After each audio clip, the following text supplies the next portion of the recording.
He slammed the coins down so hard the whole room flinched. Not on the counter, on the back of her hand. Lydia Rowan didn't cry out. She didn't even pull away. She just stood there, her red, cracked fingers curling slowly around the coins, while Earl Dutton leaned across the service board and told her, loud enough for every man in the room to hear, that he was docking her wages again. Third time that month. Because somebody had complained the stew was too salty. Nobody had complained. Everyone in that room knew it, and not one of them said a word. If that were you, if that were your mother, your grandmother, what would you have done? That silence is where this story begins. And that silence is exactly what one man decided he could no longer live with. Before we go any further, if stories like this one move you, if you believe that quiet people deserve to be seen, hit that subscribe button right now and turn on notifications. I tell stories like this every week, and I don't want you to miss a single one. Drop a like and leave a comment telling me what city or country you're watching from. I genuinely want to know how far this story has traveled. Now let's go back to that room. Let's go back to Lydia. The way station at Burnt Creek didn't have a name on any map worth trusting. It sat at the edge of a frozen nowhere, somewhere between the last town anyone remembered and the next one nobody had reached yet. And in the winter of 1887, it was exactly the kind of place a man stopped only because his horse refused to go any further. The wind came down off the mountains like it had a personal grudge. The snow didn't fall so much as it was thrown, sideways and mean. And if you made the mistake of stepping outside without your coat buttoned to the throat, you paid for it in a way you didn't forget. Gideon Mercer had been riding for 11 days. He was 32 years old, built the way men get built when they spend their 20s doing work that doesn't forgive mistakes. And he had the particular kind of tired that doesn't come from missing sleep. It comes from months of doing a hard job well and having nobody notice. He'd just finished a cattle drive from the Southern Flats, a long, punishing haul that had cost 2 men their fingers to frostbite and cost Gideon something harder to name. He wasn't a man who talked about his feelings. He wouldn't have even known how to start. But somewhere around the 8th day on that frozen road, riding alone at the back of a herd that didn't care whether he lived or died, he had started to wonder what exactly he was doing all of it for. He tied his horse at the post outside Burnt Creek Station and didn't even look at the building before he walked in. The room hit him like a wall of smoke and unwashed bodies, and something boiling that smelled like it had been boiling since Tuesday. There were 7 men already inside, 2 playing cards in the corner, one asleep sitting up with his chin on his chest, the rest just staring into their bowls like the stew might eventually say something interesting. A lantern hung too low from the ceiling and swayed every time the door opened, which meant the shadows in the room were always moving, always making you think something was happening when nothing was. Gideon found a seat at the end of the long table and pulled off his gloves. A bowl appeared in front of him within a minute. He hadn't asked for it. He hadn't even looked up. The stew inside was gray-brown and thin, the kind of thing that technically contained meat if you looked hard enough and were willing to believe in it. He picked up the spoon. He ate because he needed to, not because he wanted to. Then the bread came. It wasn't placed in front of him dramatically. There was no announcement. A small plate simply appeared at the edge of his bowl. 2 biscuits, golden on the outside, and he could tell just from the way the steam came off them that they were still warm all the way through. He almost ignored them. He was halfway through the thought of ignoring them when some instinct older than manners made him pick one up. He bit into it. He stopped chewing. It was the kind of moment that's hard to explain to someone who's never experienced it. That thing that happens when something is so unexpectedly right that your whole body pauses to pay attention. The biscuit was perfect. Not restaurant perfect, not show perfect, but the kind of perfect that means someone put real knowledge and real care into every step. The kind of skill that doesn't come from a recipe, but from years of learning what flour does in cold air versus warm, how long to work the dough before it gets tough, how much of the starter to use when the weather is dry versus wet. This was food made by someone who understood food the way a craftsman understands wood, intuitively, quietly, through the hands. Gideon looked up. "Who made this?" he asked. Not loudly. He just asked it the way a man asks when he genuinely wants to know. The table went quiet in the specific way a room goes quiet when a question lands somewhere it wasn't supposed to. The man across from him, a thick-necked freighter named something Gideon would forget by morning, looked at him like he'd asked what color the sky was. "It's just bread," the man said. It's not just bread, Gideon said. Who made it? More silence. The card players in the corner had stopped dealing. Even the man who'd been asleep was now looking at him from under one half-open eye. Then one of the men at the middle of the table jerked his chin toward a door at the back of the room, half open, letting out a thin thread of steam and wood smoke. "Kitchen girl," he said. Like that was a full answer. Like that explained everything that needed explaining. Gideon looked at the door. He looked back at the biscuit in his hand. He set it down carefully, like it was something worth being careful about, and he called out toward that half-open door. "Ma'am?"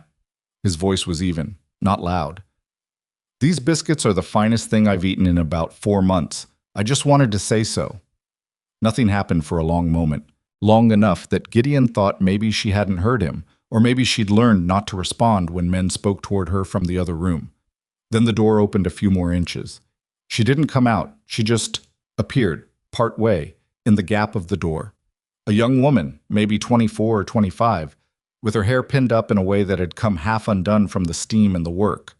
She had flour on her wrist and a cloth in her other hand, and she was looking at him the way people look when they're trying to figure out whether something is a joke at their expense. She had the face of someone who had stopped expecting things a long time ago. Not sad, exactly, just settled. Like she'd made some agreement with the world about what it was going to give her and had decided to stop renegotiating. "Thank you," she said, very quietly. And then the door closed again. That was the entirety of it. 12 words between them, total, and most of them were his. And yet, Gideon sat there for another minute, looking at that closed door, and something about the way she'd looked at him when he said it, that flicker of surprise, almost immediately suppressed, like she was embarrassed to have felt it, sat in his chest the way cold water sits when you drink it fast. It spread out slowly. It didn't go away. He finished the biscuits. He paid for his meal. He went to sleep in the bunk room down the hall on a cot that was too short for his legs. In the morning, he asked at the station desk about work in the area.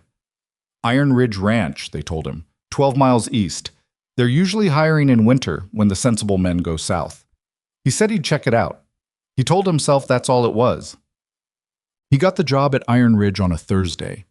By the following Tuesday, he had ridden back to Burnt Creek Station 3 times.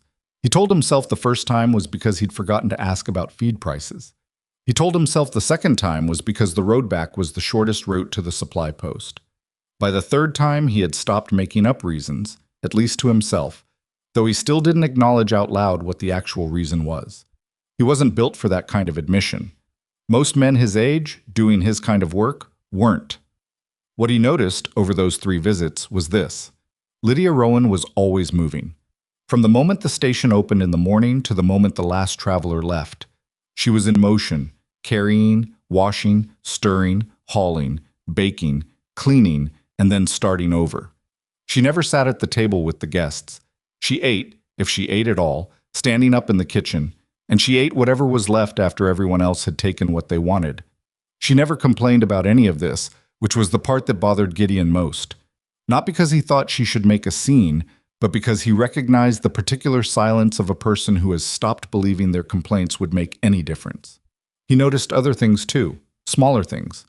The way she moved around the kitchen with an efficiency that wasn't hurried, everything in its place, every action deliberate, suggested a mind that was always 3 steps ahead. When a traveler came in half frozen and disoriented, it was Lydia who quietly brought him extra blankets and hot coffee before anyone else had registered the problem. When one of the older men couldn't work his stiffened fingers around his spoon, she traded out the heavy iron utensil for a lighter wooden one, without being asked, and without making him feel noticed doing it. She was not invisible because she was unremarkable. She was invisible because people had decided not to look. Gideon was starting to find that decision very difficult to make. The 4th time he rode back to Burnt Creek, he arrived later than usual, after supper, close to when the station was winding down for the night, and he came in through the main door just in time to hear Earl Dutton's voice from across the room. Dutton was the man who ran Burnt Creek Station. He was not a cruel man in the dramatic sense. He was something more ordinary and more corrosive. A small man with just enough authority to be careless with it. He was standing at the service board, which was where he stood when he was about to make a financial decision he didn't want anyone to question, and Lydia was on the other side of it, wiping down the counter. Taking $2 off this month, Dutton was saying. Had a complaint about the stew. Lydia didn't look up from the counter. Who complained? Don't matter who, complaint's a complaint. If nobody signed their name to it, Mr. Dutton, I said it don't matter. His voice went flat in the specific way that meant the conversation was over as far as he was concerned, whether or not the other person was finished. $2. And I need you starting breakfast a half hour earlier going forward, starting tomorrow. Lydia put the cloth down on the counter. She picked up the coins he'd set there, and Gideon, from the doorway, couldn't see her face, but he could see her hands, and her hands told the whole story. The way her fingers curled around those coins wasn't gratitude. It was the practiced control of someone who has learned that any other response costs more than it's worth. All right, she said. Good. Dutton tucked his ledger under his arm. And the bread's been coming out too heavy. Don't know what you're doing different, but fix it. He walked away without waiting to hear whether she had anything to say. She didn't say anything. She just stood there for a moment, with her hand still on the counter and the coins pressed into her palm, and then she went back to wiping down the board. Gideon stood in the doorway for a long time after that. He was not by nature an impulsive man. He thought before he moved. He'd been in enough situations where acting on a feeling without thinking it through had cost someone, sometimes him, sometimes people he cared about. And he had learned to hold himself still while his head caught up with whatever was happening in his chest. It was a skill he was grateful for, most of the time. Tonight it felt like a cage. He had a decision to make, and he knew it, and it wasn't the simple decision it might look like from the outside. He could say something to Dutton, confront him, challenge him, do the dramatic thing that would make a good story later and solve exactly nothing in the meantime. Or he could let it go, ride back to Iron Ridge, do his job, and stop coming to Burnt Creek 3 times a week like a man who couldn't make himself stay away. Or he could do something that actually mattered. He didn't go inside that night. He turned around, went back to his horse, and rode 12 miles through the dark and the cold with an idea forming in his head that was either the most sensible thing he'd ever thought of or the most reckless. And the longer he rode, the harder it was to tell which. Back at Iron Ridge, the bunkhouse was quiet. Most of the hands were asleep. Gideon sat on his cot in the dark, with his boots still on, and thought about a woman who was probably still in that kitchen right now, cleaning up after a day that would have broken a less determined person, getting paid less tonight than she was getting paid last month, starting work tomorrow 30 minutes earlier, and doing all of it while standing in a room where nobody knew her name. He thought about that for a long time. Then he thought about the biscuits. Not because the biscuits were the point, but because the biscuits were the proof. They were the undeniable, physical evidence of something Dutton and every man in that room had decided not to see. That Lydia Rowan was skilled in a way that deserved recognition, that she was capable of producing something exceptional, and that she had been doing it quietly every single day for years in a place that had given her almost nothing in return. You didn't learn to bake like that without putting your whole self into it. You didn't keep that kind of quality up, day after day, when you were exhausted and underpaid and invisible, unless the craft itself meant something to you, unless it was the one part of your existence that was still, somehow, yours. And he thought, the Iron Ridge cook had just quit. The Iron Ridge cook had quit last week, in fact, packed up and gone south, said he was too old for mountain winters. And the foreman, Aldridge, had been grumbling about it for 5 days because nobody among the regular hands could do more than boil water without making it worse. Gideon had not thought much about this problem until right now. He reached over in the dark and picked up his hat off the peg. He put it down again. He needed to think this through properly. Not just the idea itself, but how he was going to say it. Because if he walked back into Burnt Creek Station and made Lydia Rowan an offer, it had to be the right offer. It had to be something she could say yes to without feeling like she was trading one difficult situation for another. It had to come with real respect behind it, not just good intentions, because good intentions without respect were just a more comfortable version of what Dutton was already giving her. And he had to be honest with himself, completely, uncomfortably honest, about the fact that he wasn't doing this purely for practical reasons. He was doing it because he couldn't stand the thought of riding past that way station every week, knowing she was in there getting her wages docked for phantom complaints, while her bread came out perfect every single time. He was doing it because something about the way she'd looked at him through that half-open door, surprised to be thanked, embarrassed to have felt something about it, had not let him go. He was 32 years old and he had spent a long time being practical about everything, including his own heart, and somewhere on the road between here and there he had stopped being able to do that. He sat in the dark bunkhouse for another hour. Then he made his plan. Then, finally, he slept. He rode back to Burnt Creek the next morning before the sun had fully cleared the eastern ridge. He hadn't slept much, not because the plan kept him awake with excitement. It was more the opposite of that. The longer he'd sat with it in the dark, the more the doubts had started filling in the spaces between the certainty. What if she said no? What if she thought he was offering charity, or worse, something else entirely? Some arrangement she'd been offered before by men with bad intentions dressed up in polite language? He knew how these things could look from the outside. A man rides to a woman's workplace 3-4 times in a week and then shows up with an offer? He'd need to be very careful about how he framed it, very careful about what he led with and what he didn't say at all. He also knew, if he was being completely honest with himself, and the dark and the cold and the empty road had a way of pulling honesty out of a man whether he wanted it or not, that he had about a 50% chance of making a fool of himself, maybe higher. He tied his horse at the post and went inside. It was early enough that the station wasn't busy yet. 2 men at the far end of the table nursing coffee, one of them reading something, neither of them looking up when the door opened. The lantern above the table had been turned down from its nighttime height, and the room had that particular morning quality of things being almost in order, almost ready, not quite there yet. He could hear her in the kitchen before he could see her, the sound of something being set down on a flat surface. Not slammed, just placed, with the confidence of someone who knew exactly where it was going. The soft percussion of work that's been done so many times, it has its own rhythm. He sat down at the table. She came out with a coffee pot 3 minutes later, moving the way she always moved, efficiently, without looking up until she needed to. She poured the coffee into the cups at the far end first, and then she came toward him, and when she finally looked up and saw it was him, something in her expression did the thing it always did. The brief involuntary adjustment, like a person who's braced for one thing and gotten another, and isn't sure yet whether that's better or worse. "Morning," he said. "Morning." She poured his coffee. She started to move away. "Miss Rowan?" He said it quietly, and she stopped. He hadn't used her name before. He'd gotten it from one of the hands at the station on his second visit, filed it away, and had not deployed it until right now, when using it seemed to matter more than it had before. She turned around slowly. Not nervous, exactly. More like careful. "I have something I'd like to say to you," Gideon said. "And I want to say it straight, without dancing around it, because I think you've had enough people dance around things at your expense." He paused. "Can you sit for a minute?" She looked at the door to the kitchen.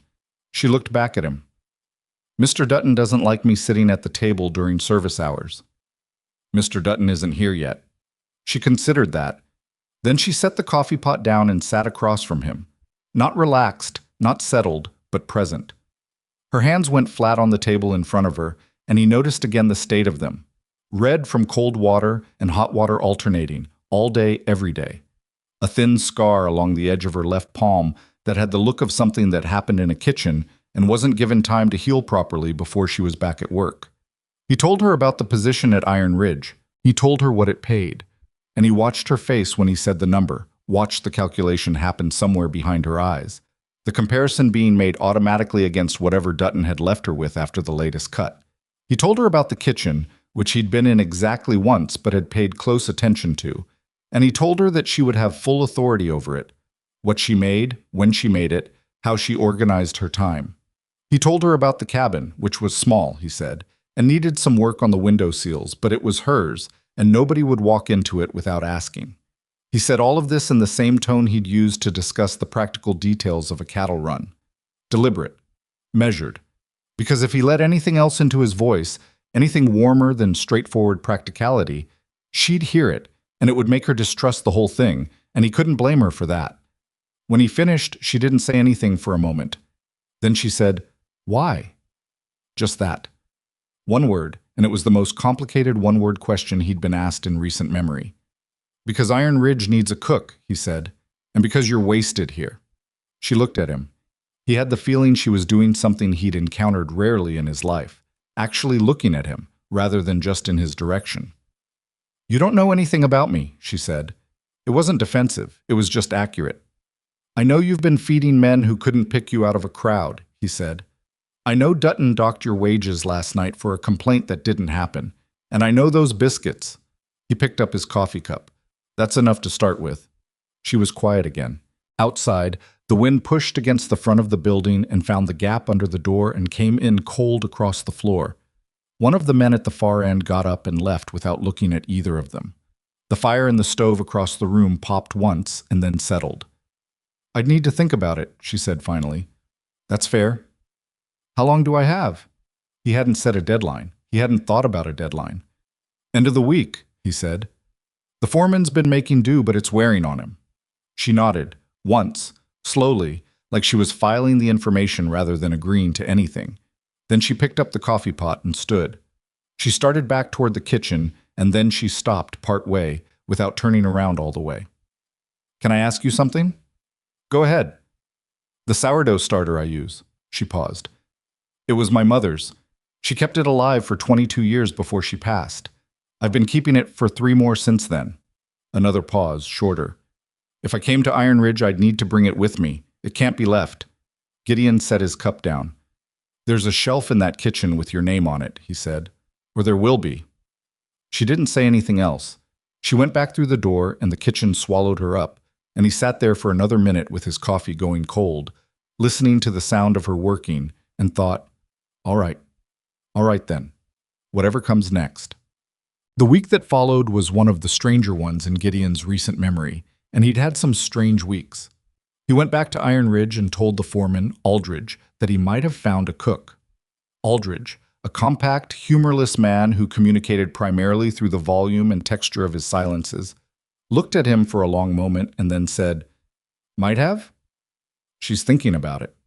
She. That a problem? Aldridge made a sound that wasn't quite a word. It's unusual. So is going 3 weeks without a decent meal, Gideon said.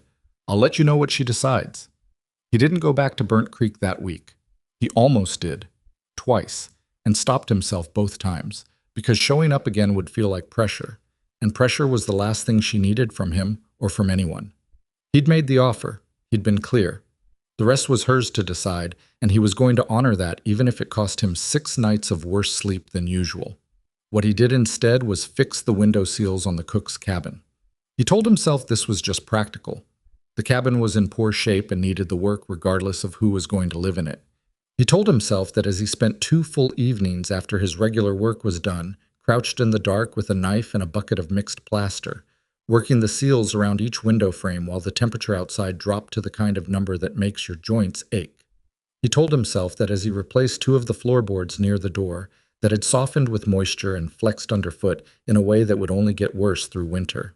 He told himself that as he found a small iron shelf bracket in the supply shed, cleaned the rust off it, and mounted it to the kitchen wall at a height that seemed right for something a person would want to reach easily. He didn't think about what he was going to do if she said no. On the 6th day, he was in the barn at Iron Ridge working on a harness that needed new stitching when one of the younger hands came in and said there was a woman at the front gate asking for him by name. Gideon put down the harness and the needle. He walked out through the barn and across the yard, and there she was, standing outside the gate in the cold with a pack on her back and a cloth-wrapped bundle held against her chest with both arms, the way you'd carry something that would break if it fell.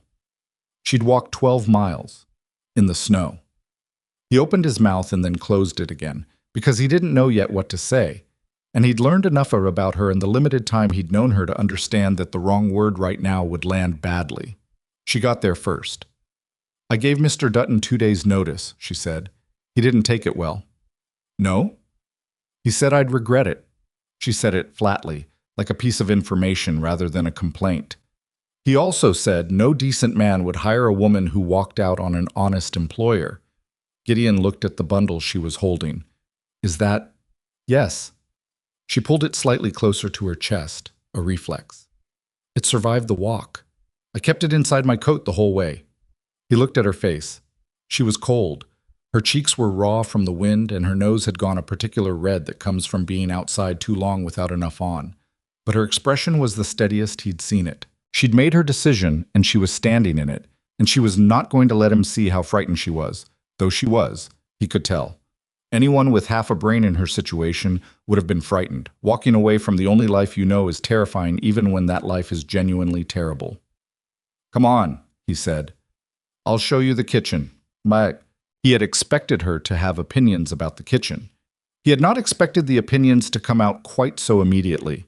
She walked through the door, set the bundle down on the counter with extreme care, unwrapped one corner of the cloth to check on whatever lived inside, rewrapped it, and then stood in the center of the room and looked at everything for about 45 seconds without saying anything. Then she said, "The stove is too far from the water pump." "Can't move the stove," Gideon said. "I know, I'll work around it." She walked to the far wall, opened a cabinet, looked inside, closed it, opened the one beside it, looked at the shelves, which were dusty and irregularly spaced, closed that one too. "Who organized this?" "The man before you." "Where is he now?" "Went south, said he was too old for the winters." She opened the cabinet again and looked at the shelves with an expression that suggested the previous cook's decision to go south was possibly the only reasonable thing he'd ever done. "I'm going to need to rearrange everything." "All right. And I'll need a second pot. A proper one, not—" She picked up a pot from the rack and looked at it. "Not this." "I'll get you one." She set the pot back. She turned around and looked at the shelf he'd mounted on the wall, the iron bracket still bright where he'd cleaned the rust off. Something in her expression shifted, very slightly, in a way he couldn't fully read. She walked over to it. She ran her fingers along the edge of the bracket. Then she turned back to him. "You put this up," she said. It wasn't a question. He'd put it up in a particular spot, at a particular height, for a particular reason, and she'd figured that out in under a minute. "Seemed like the right place for it," he said. She looked at him for a moment in that way she had really looking, not just at him, but at the thing he wasn't saying out loud. Then she turned back to the shelf, went to the counter, picked up the cloth bundle, and with both hands, carefully, the way you'd place something irreplaceable, she set it on the shelf. She stepped back. She looked at it for a second. "All right," she said, and something in her voice had changed in a way that Gideon couldn't name but recognized. Like a person who'd been holding their breath for a very long time had just quietly exhaled. "Tell me about the men I'm cooking for." The first week was harder than either of them had anticipated, for different reasons. For Lydia, it was the adjustment of cooking for a group of 23 rather than the rotating crowd of travelers at Burnt Creek. At the way station, the numbers changed every day. She never knew how many to cook for, which meant she always made too much or scrambled to make more, and the waste and the guessing had become part of her rhythm without her realizing it. Here the numbers were fixed, the schedule was fixed, the expectations were known in advance, and instead of feeling easier, it felt like a new set of rules she didn't know yet and had to learn fast. She made mistakes that first week. Not big ones, not the kind that left men hungry, but the kind that she noticed and nobody else did. She oversalted the beans on Wednesday because she was reaching for the wrong tin while watching something out the window, an old bad habit from the way station where she'd had to monitor the main room while she worked. She burned the bottom of the cornbread on Friday because the Iron Ridge stove ran hotter than she'd accounted for yet. She dropped a full pan of biscuit dough on Sunday morning and had to start over at 4:30 in the dark, working fast, her hand still shaking a little from the cold of the kitchen floor. No one told her she'd done anything wrong. That, strangely, was its own adjustment. At Burnt Creek, Dutton had an instinct for mistakes, a kitchen noise sensor that activated specifically when something had gone wrong, which meant she'd spent 3 years waiting for the sound of his footsteps after anything imperfect happened. The silence at Iron Ridge, the simple, uncomplicated silence of men who were eating their food and not complaining about it, felt foreign in a way she couldn't quite relax into. On Wednesday of the first week, the ranch hand called Pete Vargas came to the kitchen window after supper. Came around to the window instead of the door, which was itself a kind of consideration, since knocking on the door meant walking into her space, which none of the hands did without an invitation, and said through the glass, "Ma'am, those beans were some of the best I've had in a while. Just wanted to say." She stood there holding a dish rag. "They were a little salty," she said. "Were they?" He looked genuinely uncertain. "I didn't notice." "Thank you, Mr. Vargas." He touched his hat brim and walked away, and she stood at the window and watched him go and felt something uncomfortable move through her chest. the particular discomfort of receiving a kindness you haven't yet built up the calluses for. It wasn't a bad feeling. That was almost the problem with it. For Gideon, the difficulty that first week was of a completely different nature, and he would not have admitted it to anyone, including himself, if he'd been pressed. The difficulty was that Lydia Rowan was now 12 feet away instead of 12 miles, and he had absolutely no idea what to do with that. At Burnt Creek, the distance had been a kind of protection. For him, maybe for her, maybe for both.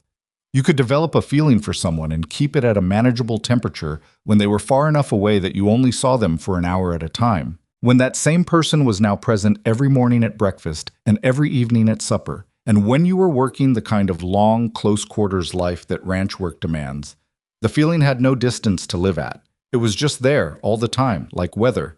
He was careful. More careful than he'd probably ever been about anything. He did not stare at her across the table. He did not find excuses to come into the kitchen. He did not say things he'd have to walk back later. He ate his meals and said thank you and minded the work in front of him and tried very hard not to notice the way she looked when she finally sat down at the end of a long day, tired in a specific way he hadn't seen from her before, a tiredness that had something quieter in it than the exhausted watchfulness she'd carried at the way station, like she was tired on her own terms now, rather than someone else's. He was not particularly successful at not noticing this. What saved him in that first week was the work. The ranch in January had no shortage of it. He was up before light and out in the cold and doing things with his hands that required his full attention, and by the time supper was done, his body was tired enough that his head couldn't keep spinning for long. That was the good thing about hard physical work. It was one of the few things he could reliably depend on. The incident with the frozen pipes happened on the 8th day. The kitchen had one water pipe that came in through the north wall, and on the 8th morning, when the temperature had dropped overnight to something that put ice on the inside of the windows, that pipe froze solid at some point between midnight and 4 in the morning. Lydia discovered it when she came to start breakfast and found nothing coming out of the pump. She did not panic. Gideon would learn, over time, that she almost never panicked. What she did instead was assess, which was in some ways a more impressive response and in others a more aggravating one, because it meant she had usually solved 3/4 of a problem before anyone else had finished registering that the problem existed. She identified the frozen section, about 2 feet of pipe behind the north wall, and she got a fire going in the stove and a second fire in the small heating brazier, and she had managed to get water moving again, mostly, by the time any of the hands were up. But the pipe was also cracked. She'd seen it when she'd checked it. A thin crack along the lower seam, barely visible, the kind that would hold for a little while and then give way. And when it gave way, it would do so all at once, into the kitchen floor, into the subfloor, into a winter repair problem that would be expensive and miserable for everyone. She told Gideon about it at breakfast, matter-of-factly. The way she told him most things, straightforwardly, without inflating the problem or apologizing for it. "It needs to be replaced before the next hard freeze," she said. "That crack will open if it freezes solid again." He nodded. "I'll look at it today." "The south section is fine. It's just the 2 feet behind the north wall." She slid his plate in front of him without looking at it. This too was something he'd noticed, that she knew exactly what was on every plate as she set it down, knew it by the feel of the distribution of weight, and never mixed anything up. "You'll need to get in behind the wall." "I know." "There's a gap in the baseboard to the left of the cabinet. Whoever built this put a panel there." He looked up. "How'd you find that?" "I looked." She moved to the next man down the table. "I look at things." She did, he thought. She looked at everything. She looked at it in the way that some people look at books.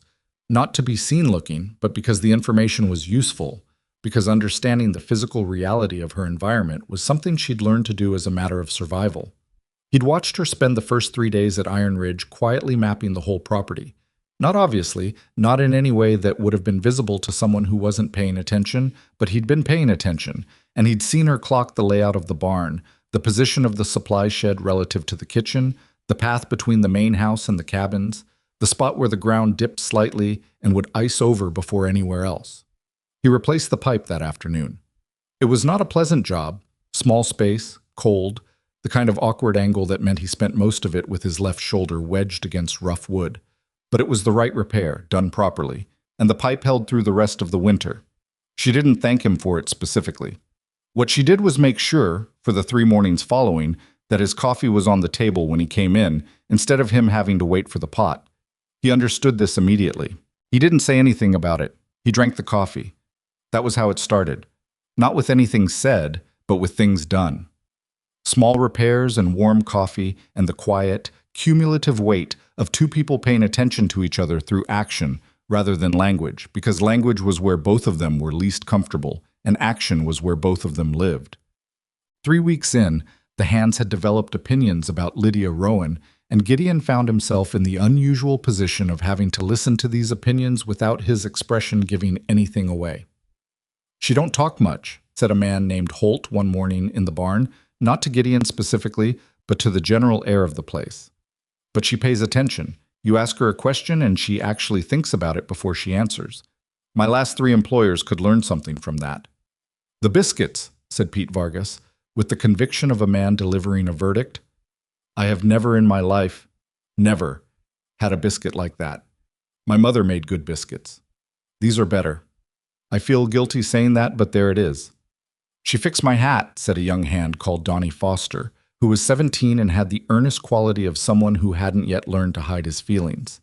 He held up his hat to demonstrate, a clean line of new stitching around the brim where the old thread had been pulling out for months. "I didn't even ask.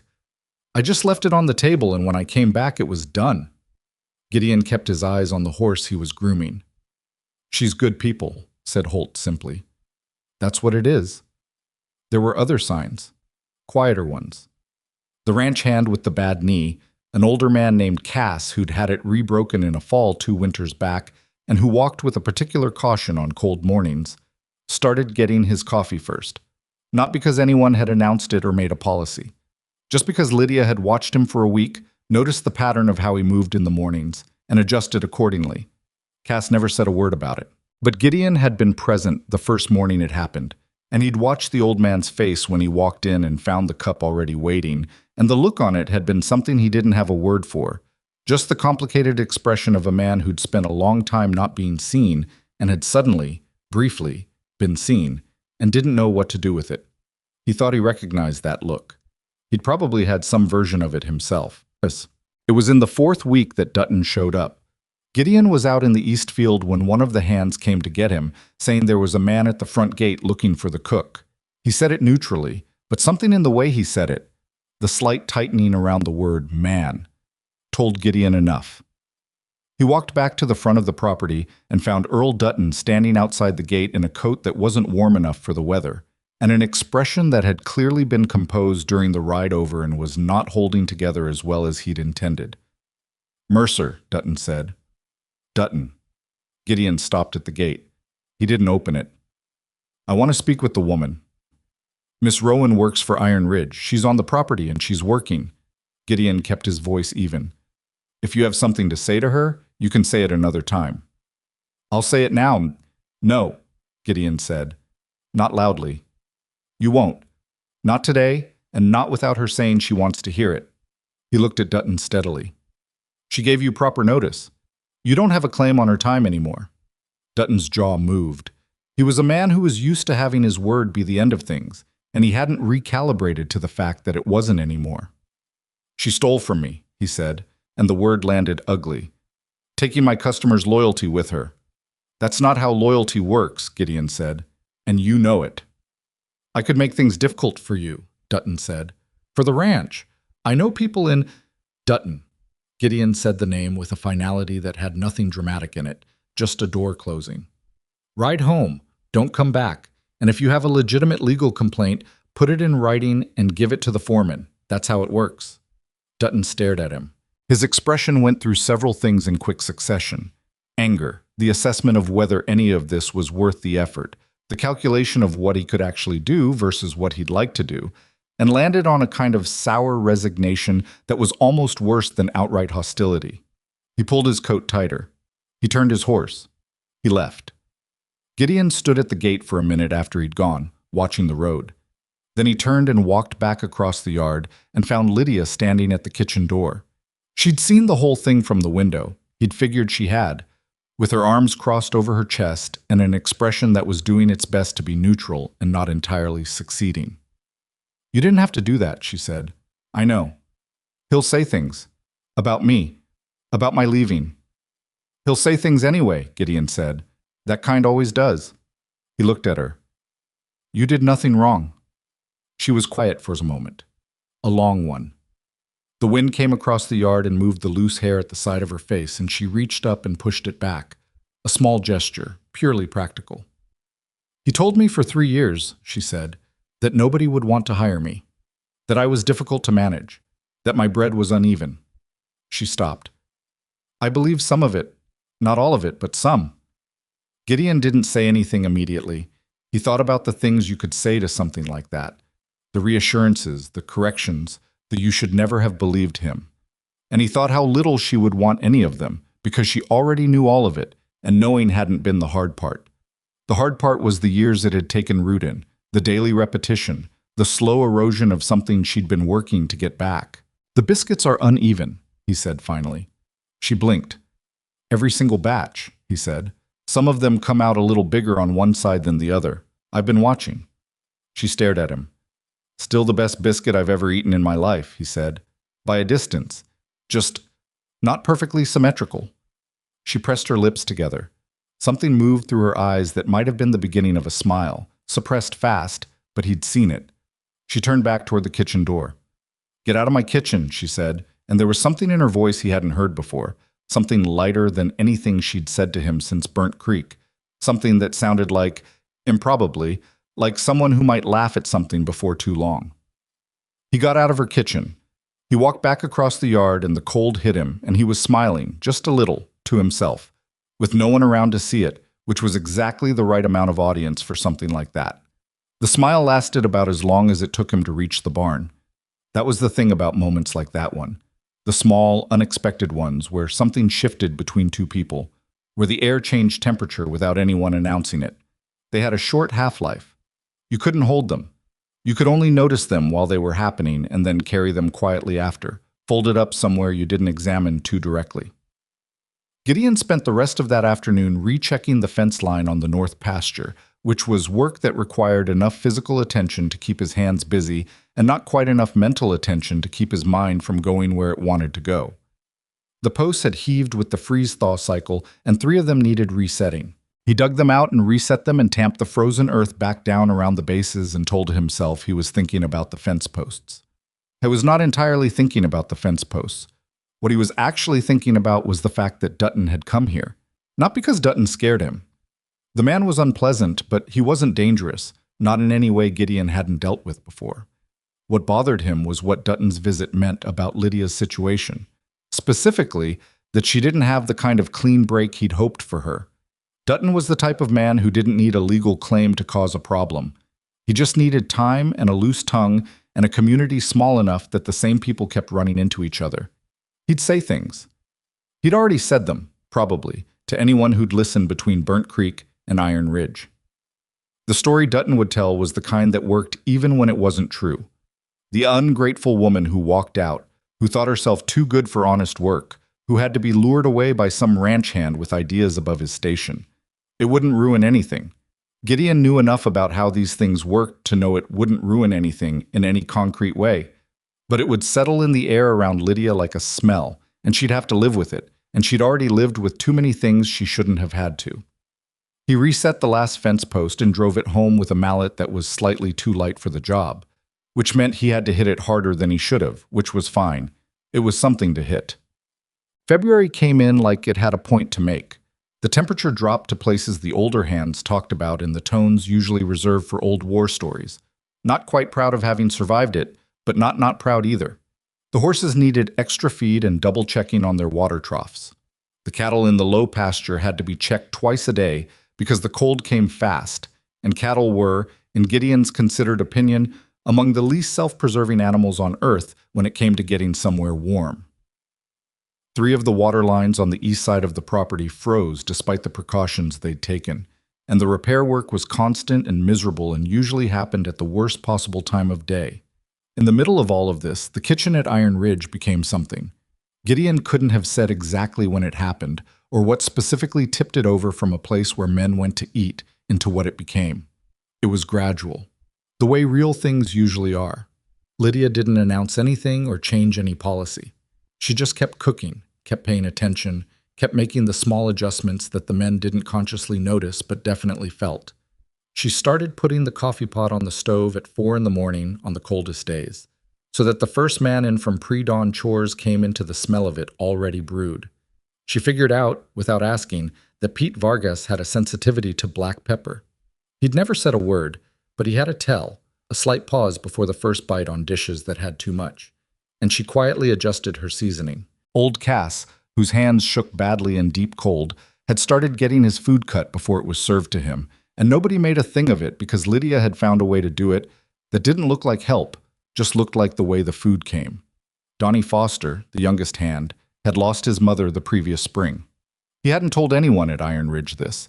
It came out by accident, weeks in, when he'd gotten a letter and gone quiet for 3 days. But somehow, the Saturday after the letter arrived, there was a plate of fried apple slices on the table when the hands came in for supper, and Donnie had gone still when he saw them, and eaten them without saying anything, and later Gideon had asked Lydia how she knew. He mentioned apples once, she said, in passing, 3 weeks ago. Said his mother grew them. Gideon had looked at her. You remembered that. I remember things people say when they don't think it matters. She was washing a pot and didn't look up. Most people don't think it matters when they talk about their mothers. He'd stood there for a moment longer than he intended, and then he'd gone back to work. And he'd thought about that for a long time afterward, about what it said about her that she'd held on to that detail and acted on it, about what it said about the kind of life she'd had, that she'd learned to listen so hard for the small things people let slip when they weren't trying to be understood. The kitchen became the warmest place on the property, not just because of the stove, though the stove ran hot and reliable now that Lydia had figured out its particular temperament. It was warm because she was in it, and because the men had started to understand gradually and without discussing it among themselves, that the woman in the kitchen was paying attention to them in a way that not many people in their lives had ever bothered to do. Gideon saw all of this. He saw it, and it did not make his situation any easier. The night of the big storm came on a Thursday in the second week of February, and it came faster than the sky had suggested it would. Gideon was in the barn when the light changed. That particular shift from afternoon gray to the flat, dead white that meant something serious was coming down off the mountains. He got the horses settled with extra feed and made sure the barn doors were latched properly, and by the time he crossed the yard to the main building, the wind had picked up to the kind of speed that made forward progress in negotiation. He came in through the side door, and the warmth of the building hit him all at once, and he stood there for a moment in the entryway, just breathing, the way you breathe when you come in from something cold, and your body needs a minute to adjust to being warm again. He heard Lydia's voice before he saw her. She was in the kitchen, talking. He couldn't make out the words at first, just the cadence of it, low and even, with pauses at intervals that meant she was talking to someone rather than just talking. He went toward the sound and found her standing at the stove with the kitchen door open to the small service passage, and at the end of the passage was Donnie Foster, sitting on an overturned crate with his elbows on his knees and his hat in his hands, staring at the floor. Gideon stopped. He was far enough back that neither of them could see him, and he was quiet enough, or they were absorbed enough, that neither of them heard him. "Doesn't get any less strange," Lydia was saying. "You think it will, and it doesn't. You just get more used to the strangeness."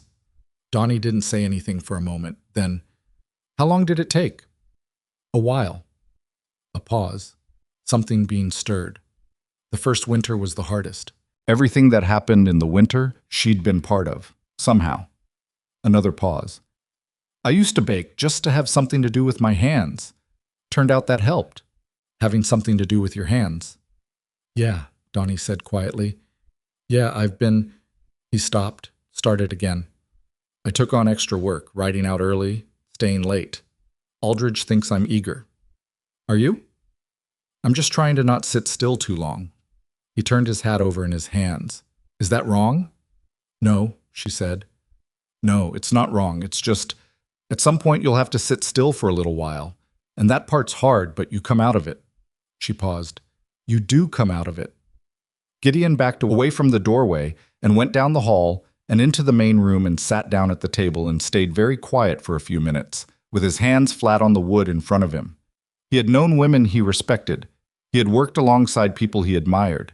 He had even loved someone, once, a long time ago, in a way that had cost him something when it ended. But what he was feeling right now, sitting at this table, listening to what he'd just been accidentally privileged to hear, was something that didn't have a clean name. It was the feeling of realizing that you have been underestimating someone, not because you thought little of them, but because the full measure of them has been revealing itself slowly, piece by piece, and each piece has been bigger than you expected. And now you are looking at the whole of it, and it is larger than anything you knew how to plan for. He was in serious trouble. He knew it sitting there at that table, with the storm building outside and the smell of whatever she was cooking moving through the building. And he knew it with the specific clarity that tends to arrive after a long period of not wanting to see something. He could not keep doing what he'd been doing. Careful distance and practical transactions, and pretending the whole thing was about employment and property management. He couldn't keep doing it not because it was dishonest. It was honest in its way, but because it was starting to cost something that didn't belong to him. It was starting to cost her because she was perceptive enough to have noticed everything he was doing and not doing, and he had enough respect for her intelligence to know that she had probably drawn some conclusions about it, and he had no idea what those conclusions were, and the not knowing had started to have weight.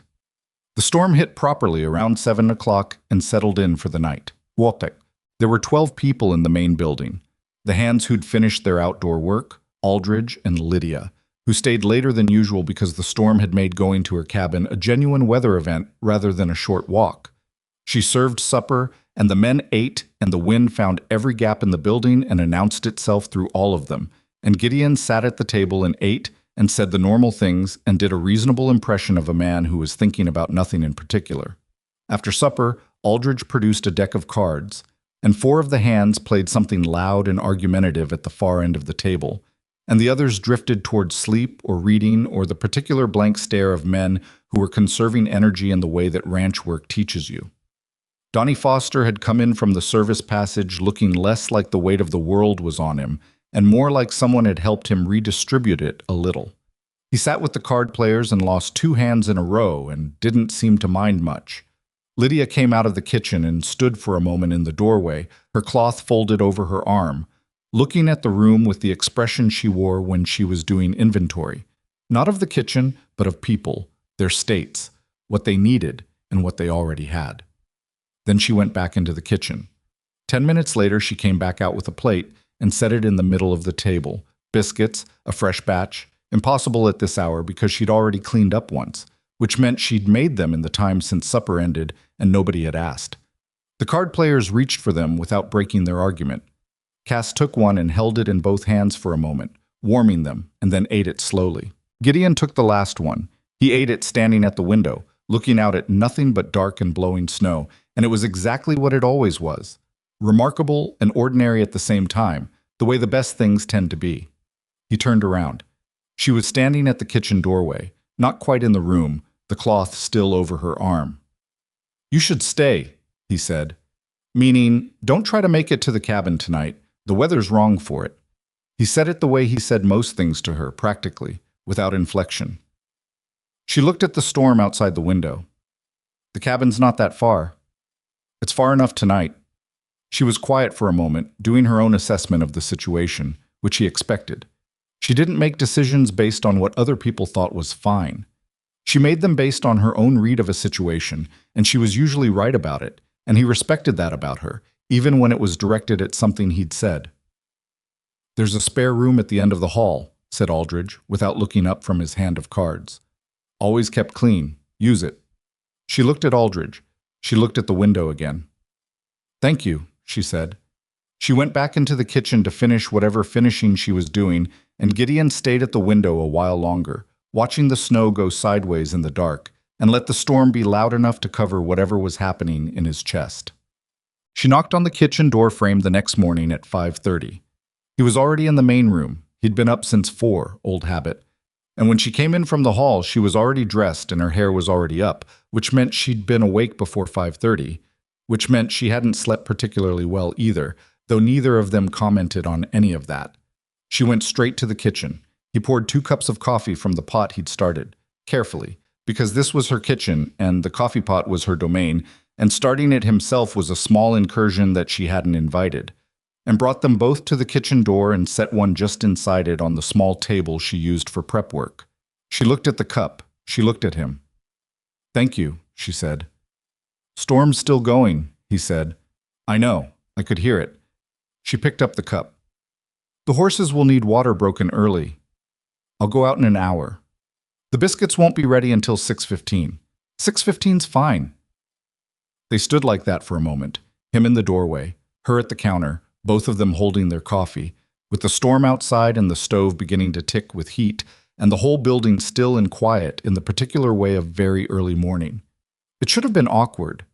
He'd been afraid, a little, sitting at the window last night, that the morning would carry awkwardness with it, that the smallness of the space and the unusual circumstances would create a pressure between them. It didn't. It was just them, in the quiet, before the day started. And it felt, in a way he hadn't anticipated, completely natural. The way a thing feels natural when it has been true for a while before anyone names it. "Lydia," he said. He said it carefully, because her name in his mouth still felt like something he hadn't been given full permission to use, though she'd never asked him to stop. She looked up from her work. "What Dutton said to you," he said, "for 3 years.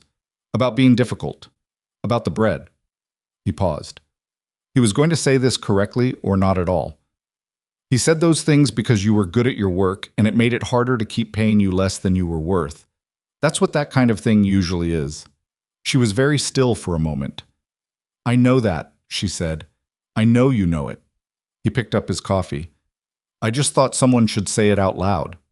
She looked at him for a long time, long enough that he started to wonder if he'd miscalculated, gone too far into the territory of things they'd agreed without discussing to leave alone. Then she turned back to the counter. "The biscuits will be better today," she said. "I think I've been working the dough a minute too long. I'm going to try stopping earlier and see what happens." "Okay," he said. "The problem with sourdough," she continued, "is that it teaches you things slowly. It doesn't just tell you what it needs. You have to learn to read it." She measured flour into a bowl. "My mother always said it was the most honest relationship you could have. It shows you exactly what you put in." He stayed in the doorway a moment longer. "What was she like?" he asked. Lydia didn't stop working, but something in her posture shifted. Not closing, but adjusting, the way you adjust when something touches a place that isn't sore but is tender. "Practical," she said. "Not a sentimental woman. She didn't believe in saying things that didn't need to be said." A pause. "But she kept that starter alive through 2 droughts, and a move, and 4 winters that should have killed it, and she never let anyone else feed it. I think that said more than she ever would have." He thought about the shelf he'd put on the wall, the way Lydia had touched the bracket when she'd seen it, the way she'd placed the jar on it with both hands. "She sounds like someone worth knowing," he said. Lydia's hand stilled for just a second on the bowl. Then she kept moving. "She was," she said simply. He went out to deal with the horses. The storm broke by midday. The world it left behind was the version of winter that made you understand why people wrote poems about it. Everything white and still and sharply edged in the new light. The snow packed flat by the wind so it held your weight when you stepped on it instead of giving way. The mountains to the west looked like they'd been cut out of paper. The cold was still serious, but the cruelty had gone out of it. Gideon spent the afternoon with the rest of the hands digging out the feed areas and checking on the cattle in the lower pasture, who had in fact done exactly what cattle do and huddled against the wrong fence instead of the windbreak, and who now needed to be moved, which was the kind of work that takes 3 times longer than it should, because cattle do not move efficiently under any circumstances, and move especially inefficiently when they are cold and annoyed about it. He was coming back across the yard in the late afternoon, tired in the clean way that comes from a full day of outdoor work, when he saw Lydia outside her cabin. She'd dug it out herself. He hadn't thought to check. He should have sent someone before noon, and she'd done it herself at some point during the afternoon while the men were out in the pasture. She was standing in front of the door, which was now clear, with a shovel in one hand, looking at the path she'd made from the cabin to the main building. She was evaluating it. He could tell by the slight tilt of her head and the way she was moving her gaze along the length of it that she was deciding whether it was good enough or whether it needed more. She looked up and saw him, and something moved across her face that was too quick to name. "I would have done that," he said. "I know." She set the shovel against the cabin wall. "I didn't want to wait." He looked at the path. It was well cleared, straight, with the snow banked neatly on both sides, wide enough to walk without having to put your feet in snow. She'd done a better job of it than most of the hands would have. "Path looks good," he said. "It slopes wrong at the far end," she said. "It'll ice over first there when it refreezes. I'll need to put sand down in the morning." "There's sand in the supply shed." "I know. I found it last week." She paused. "I was going to ask about that, actually. One of the floorboards in the shed floor is soft. If someone goes through it in the dark, I'll look at it this week." "I can look at it if you tell me what to look for." He looked at her. "You don't need to do that."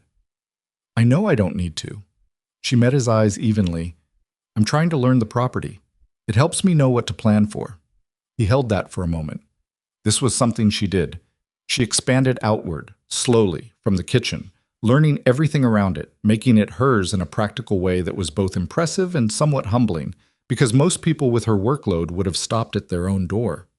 "All right," he said. "I'll show you." They walked to the supply shed together, side by side, the snow crunching under them. She looked at the floorboard he pointed out and crouched down and pressed it with her palm and assessed it in about 4 seconds. "It's the joist underneath," she said. "Not the board. The board's fine." "You're right. You'll need to get underneath it from outside." She stood up. "Is there access?" "There's a panel on the north side. I'll stay out of your way when you do it." They went back across the yard. The late afternoon light was doing something particular to the snow, turning it the color of weak tea in the shadows, bright almost blue-white everywhere the light hit directly. The mountains were going purple at the edges. The air was cold and clean and completely still after 2 days of wind. At the corner where her path met the main yard, they stopped, going separate directions, him toward the barn, her toward the main building. "I have a question," she said. She said it without looking at him, which he had learned meant the question mattered to her in a way she didn't want him to see in her face while she asked it.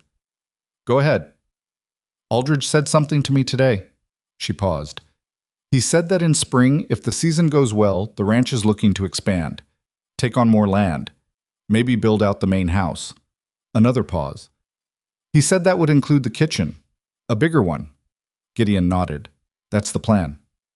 "He said you proposed it." She said it in the same flat, informational tone she used for everything she said, but there was something underneath it, a question that hadn't been asked yet. "I proposed a lot of things in that conversation," Gideon said. "The kitchen expansion was one of them." She finally looked at him. "Why?" He met her eyes. He could have said any number of things. He could have said something about operational efficiency, or about how the current kitchen was undersized for the number of men they'd be feeding if the expansion went through, all of which was true and none of which was the answer. "Because it's your kitchen," he said, "and you deserve more room to work in." The wind, which had been gone all afternoon, came back just then. A light touch of it, nothing like what had been running for 2 days, just enough to be present. She stood in it with her coat pulled close and her eyes still on his, and he watched her process what he'd said in the way she processed everything. Seriously, fully, without pretending she hadn't heard it. "That's not entirely a professional decision," she said. "No," he said. "It's not entirely a professional decision." He had been waiting, without knowing he'd been waiting, for a moment to stop pretending it was all practical. He hadn't planned this moment. He hadn't scripted it. It had just arrived, the way these moments do, in the middle of a perfectly ordinary afternoon, while standing in the snow talking about a floorboard. She looked at him for another long moment. Then she looked away, not away in the sense of retreating, just away, toward the mountains, toward the last of the purple light on the peaks. "I should get started on supper," she said. "All right." She started toward the building. She got 5 steps away and then she stopped, with her back to him, and she said quietly enough that he almost missed it in the cold air, "The shelf you put up." He waited. "When I first saw it," she said, "I knew you'd put it there for the starter, before I even came, before you knew I was going to say yes." She paused. "I've been thinking about that." He didn't say anything, because there was nothing to add to it. It was what it was. He'd put the shelf up because he'd hoped she would come, and she'd seen it, and she'd known it, and they'd both been carrying that knowledge for weeks now in the careful, particular silence they'd built together. She didn't turn around, but her voice, when she spoke again, had something in it he hadn't heard before. Something unguarded, something that had put down whatever armor it usually kept on. "It was a kind thing," she said. "It was one of the kindest things anyone has ever done for me. I just thought you should know that." Then she went inside. Gideon stood in the snow for a while after that, in the fading afternoon light, with the cold air in his lungs and the mountains going dark above the tree line, and he thought, all right, whatever courage this is going to require of me, I will find it. He just needed to figure out what exactly to do with it next. March arrived the way March in the mountains always arrived. Not as spring, not even close, but as a slight loosening of winter's grip that was more psychological than physical. The ice on the troughs started melting an hour earlier. The light lasted 20 minutes longer. The snow on the south-facing slopes went from white to gray to a thin, unconvincing slush. The work of the ranch didn't change much. Cattle still needed tending. Equipment still needed repair. The ongoing argument between Pete Vargas and a hand named Hector about the best method for mending a broken post had now lasted 11 days and showed no signs of resolution. What changed was something harder to quantify. It changed in the kitchen, first. Lydia had reached whatever threshold she'd been working toward in her relationship with the space. She knew every corner of it now, every quirk of the stove, every shelf angle, every wind gap that affected the temperature near the flour. And the result was that her cooking had moved from excellent to something that had no practical name. The men had stopped being surprised by it and had moved into a state of simply expecting to be fed well, which was its own kind of tribute. It changed in the mornings, when Gideon started showing up to the kitchen early, on the days he didn't have to be out by 4, and helping with the kind of preparation that didn't require culinary skill, moving heavy items, keeping the fire at the right temperature, while she was working on something else, just being present in a way that didn't intrude. She didn't tell him to go away. He took this as something. It changed in the evenings, when the supper dishes were done and the main room had gotten quieter, and sometimes they ended up at the same end of the table with cups of coffee that neither of them particularly needed, and a conversation that didn't have a topic, just continuity. She told him about the places she'd worked before Burnt Creek. He told her about the drives, the distances, the particular loneliness of a life spent in motion. She told him about her mother without being asked. He listened without interrupting, which was something she noticed.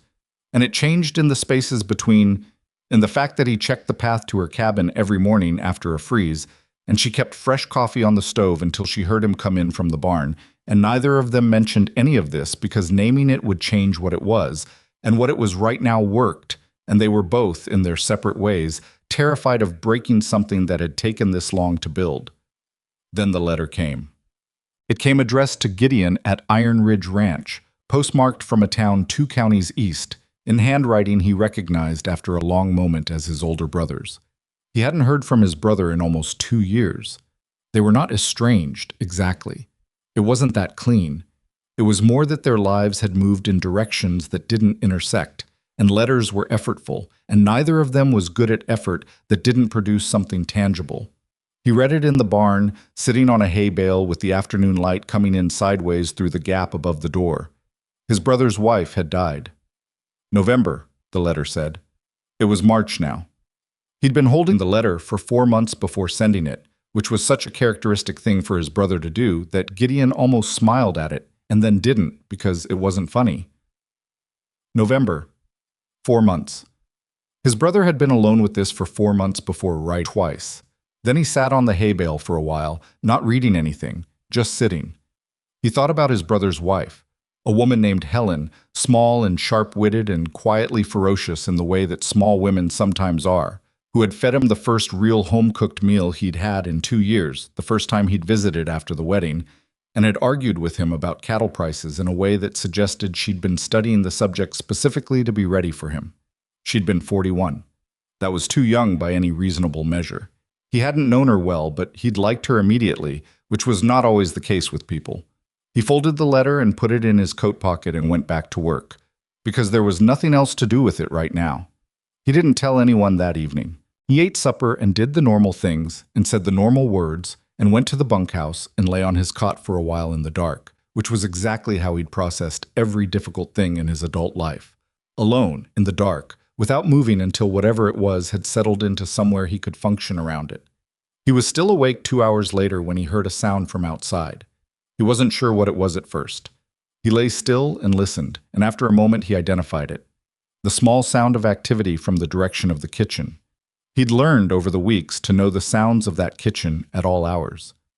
This was someone working in it at well past midnight. He got up.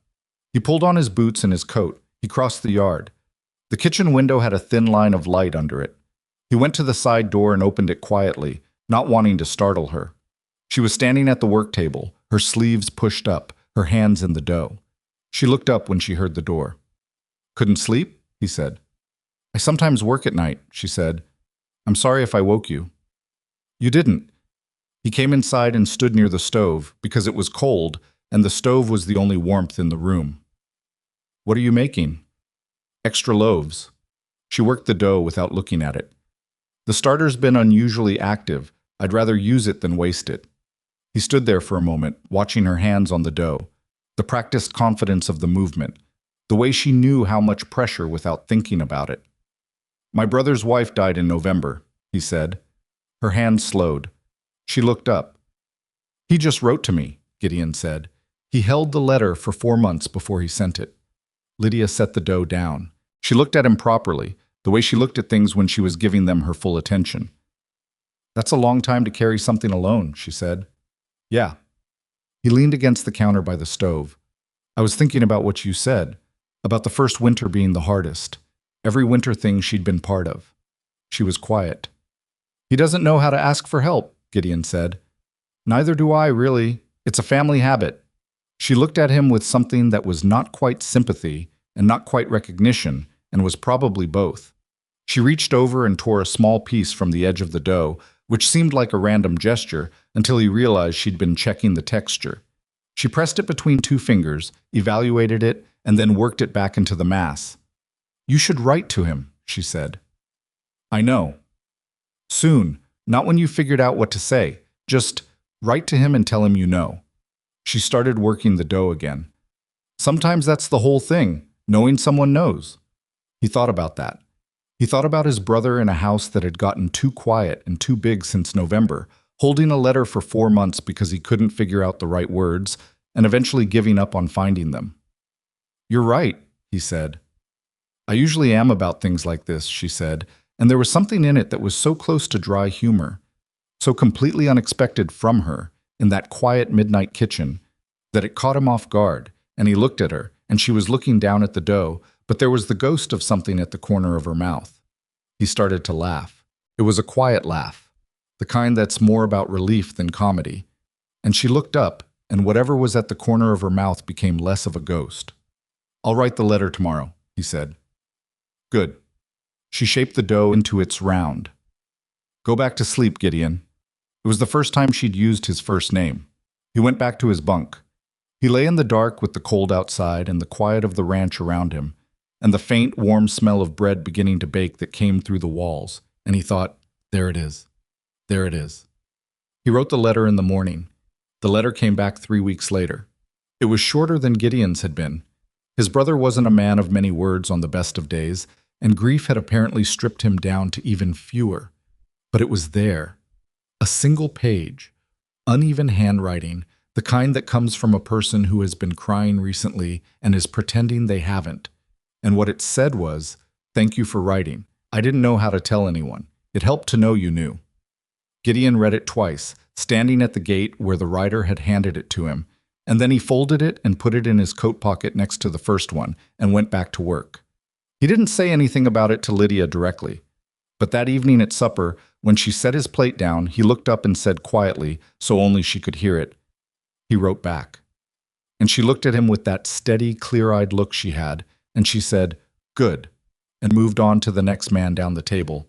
And that was the entirety of it, but it was enough. They had gotten good, in the months since the storm, at conversations that were half the length they appeared to be, where the thing actually being said existed in the space between the words rather than in the words themselves. March dragged on the way. March does in mountain country, which is to say it gave you just enough warmth to make you want spring and then yanked it back like a man pulling a chair out from under someone. There were 3 more hard freezes. The south-facing slopes that had been showing bare ground went white again twice. Old Cass's knee got bad enough one week that Aldridge quietly moved his duties to things that could be done closer to the main building, which Cass noticed and did not comment on, which was the arrangement that worked best for everyone involved. The kitchen stayed the warmest place on the property. This was no longer just a fact about the stove. The arrival of a man named Calvert Haynes in the second week of March was not, on the surface, a dramatic event. He came recommended by a cattle broker in Denver who had done business with Iron Ridge before. He was looking for seasonal work, experienced with cattle, good references, solid reputation.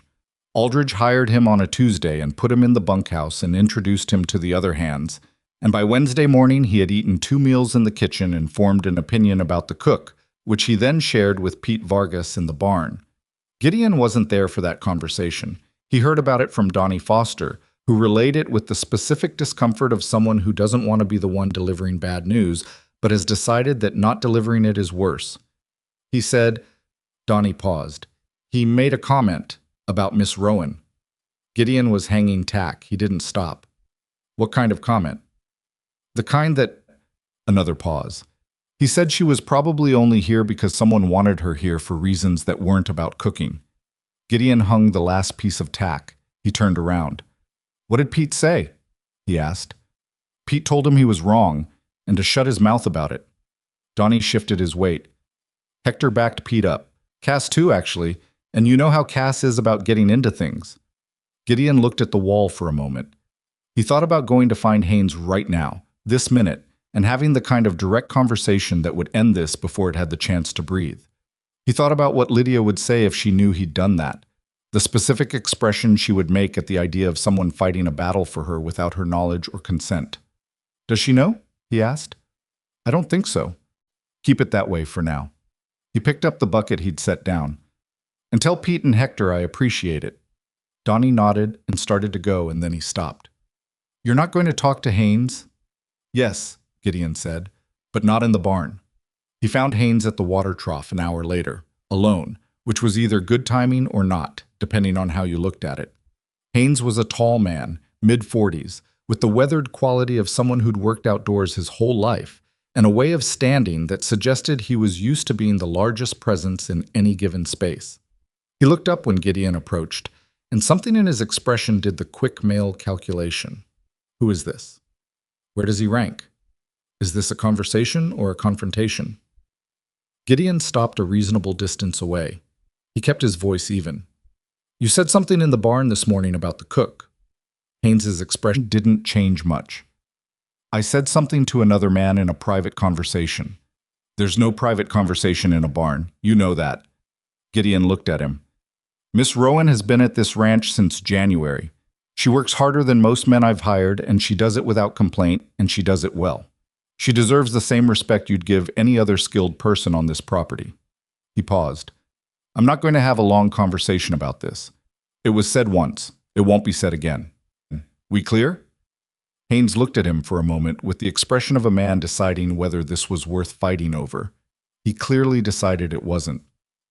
Clear, he said. Good. Gideon picked up his bucket.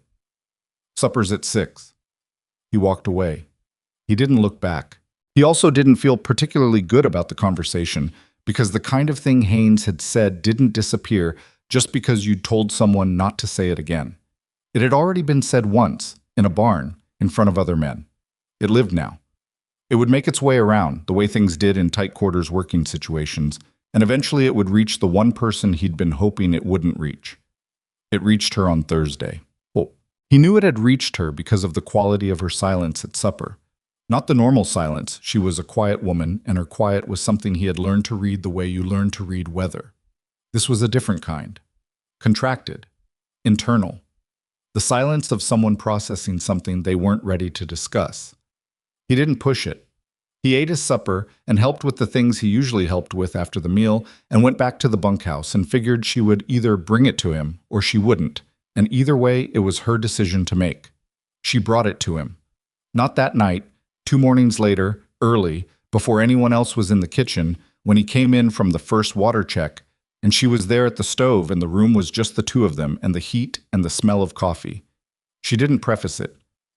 I heard what was said about me, she said. Her back was to him. She was pouring something. And what you said to him about it. He sat down at the table. Donnie? Cass, she said. He told me because he thought I should know. He was right. She turned around and set a cup in front of him.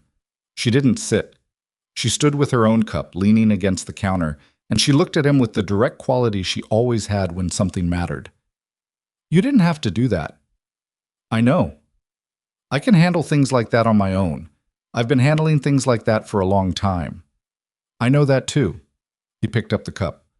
It wasn't about you not being able to handle it. It was about it not being acceptable. There's a difference. She looked at him.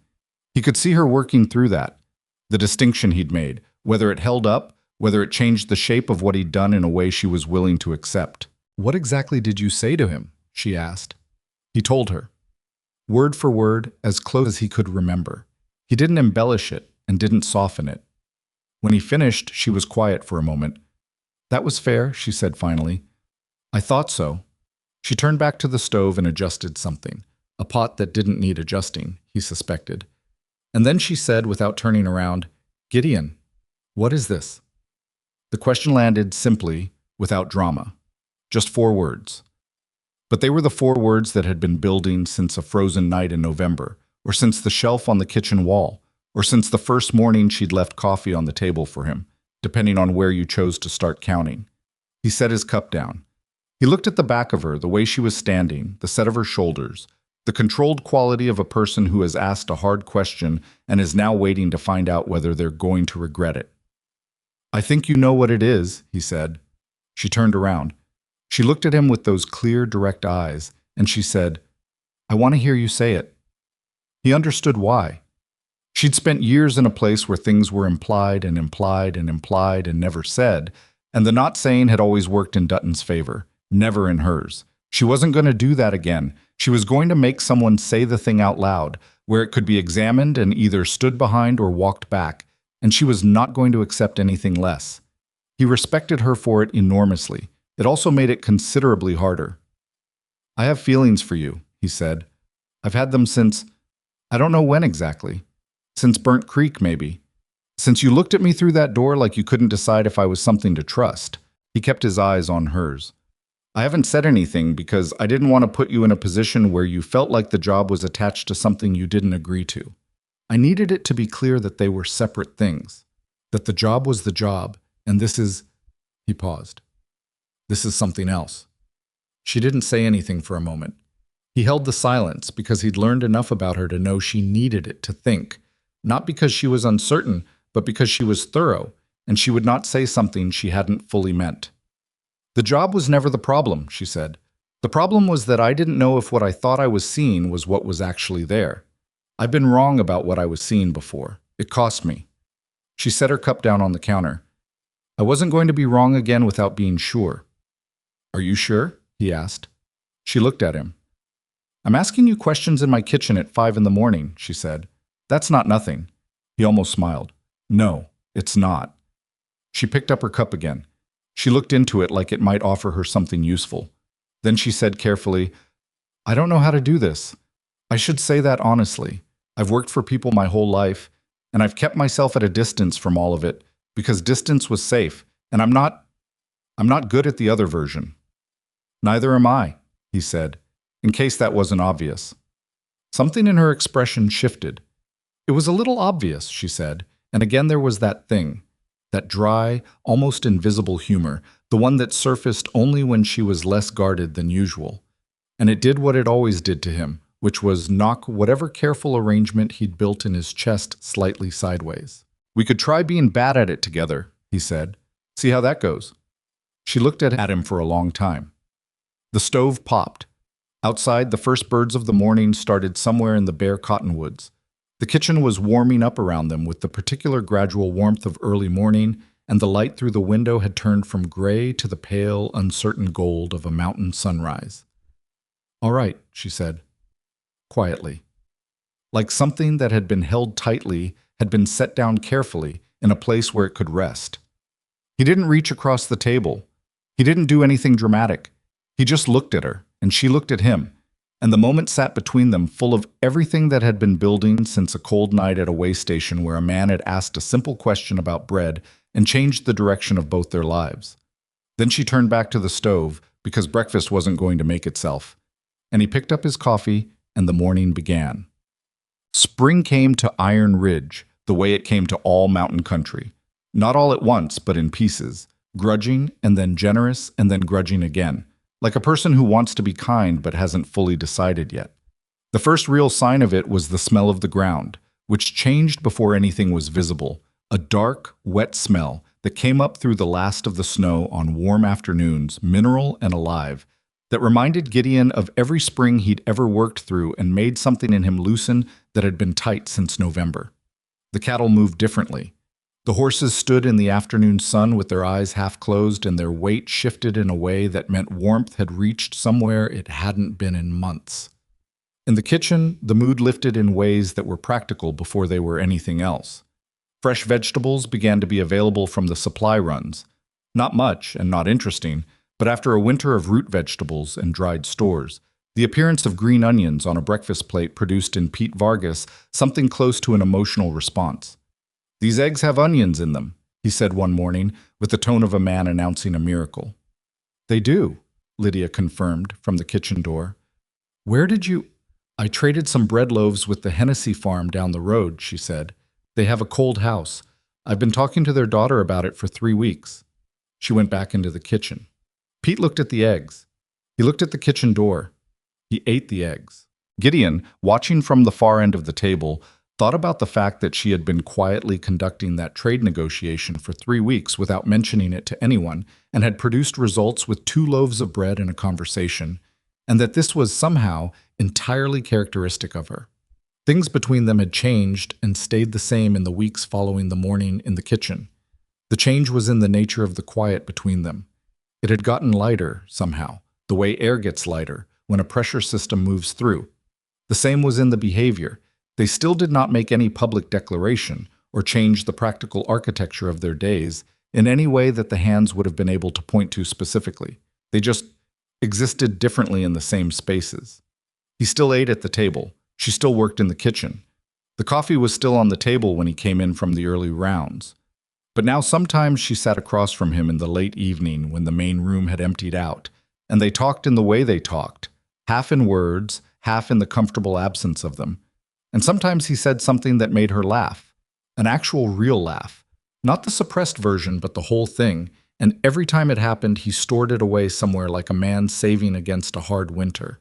And sometimes, when they were in the same space and not speaking and not needing to, she would look over at him with the expression she had when she wasn't performing any particular thing for anyone.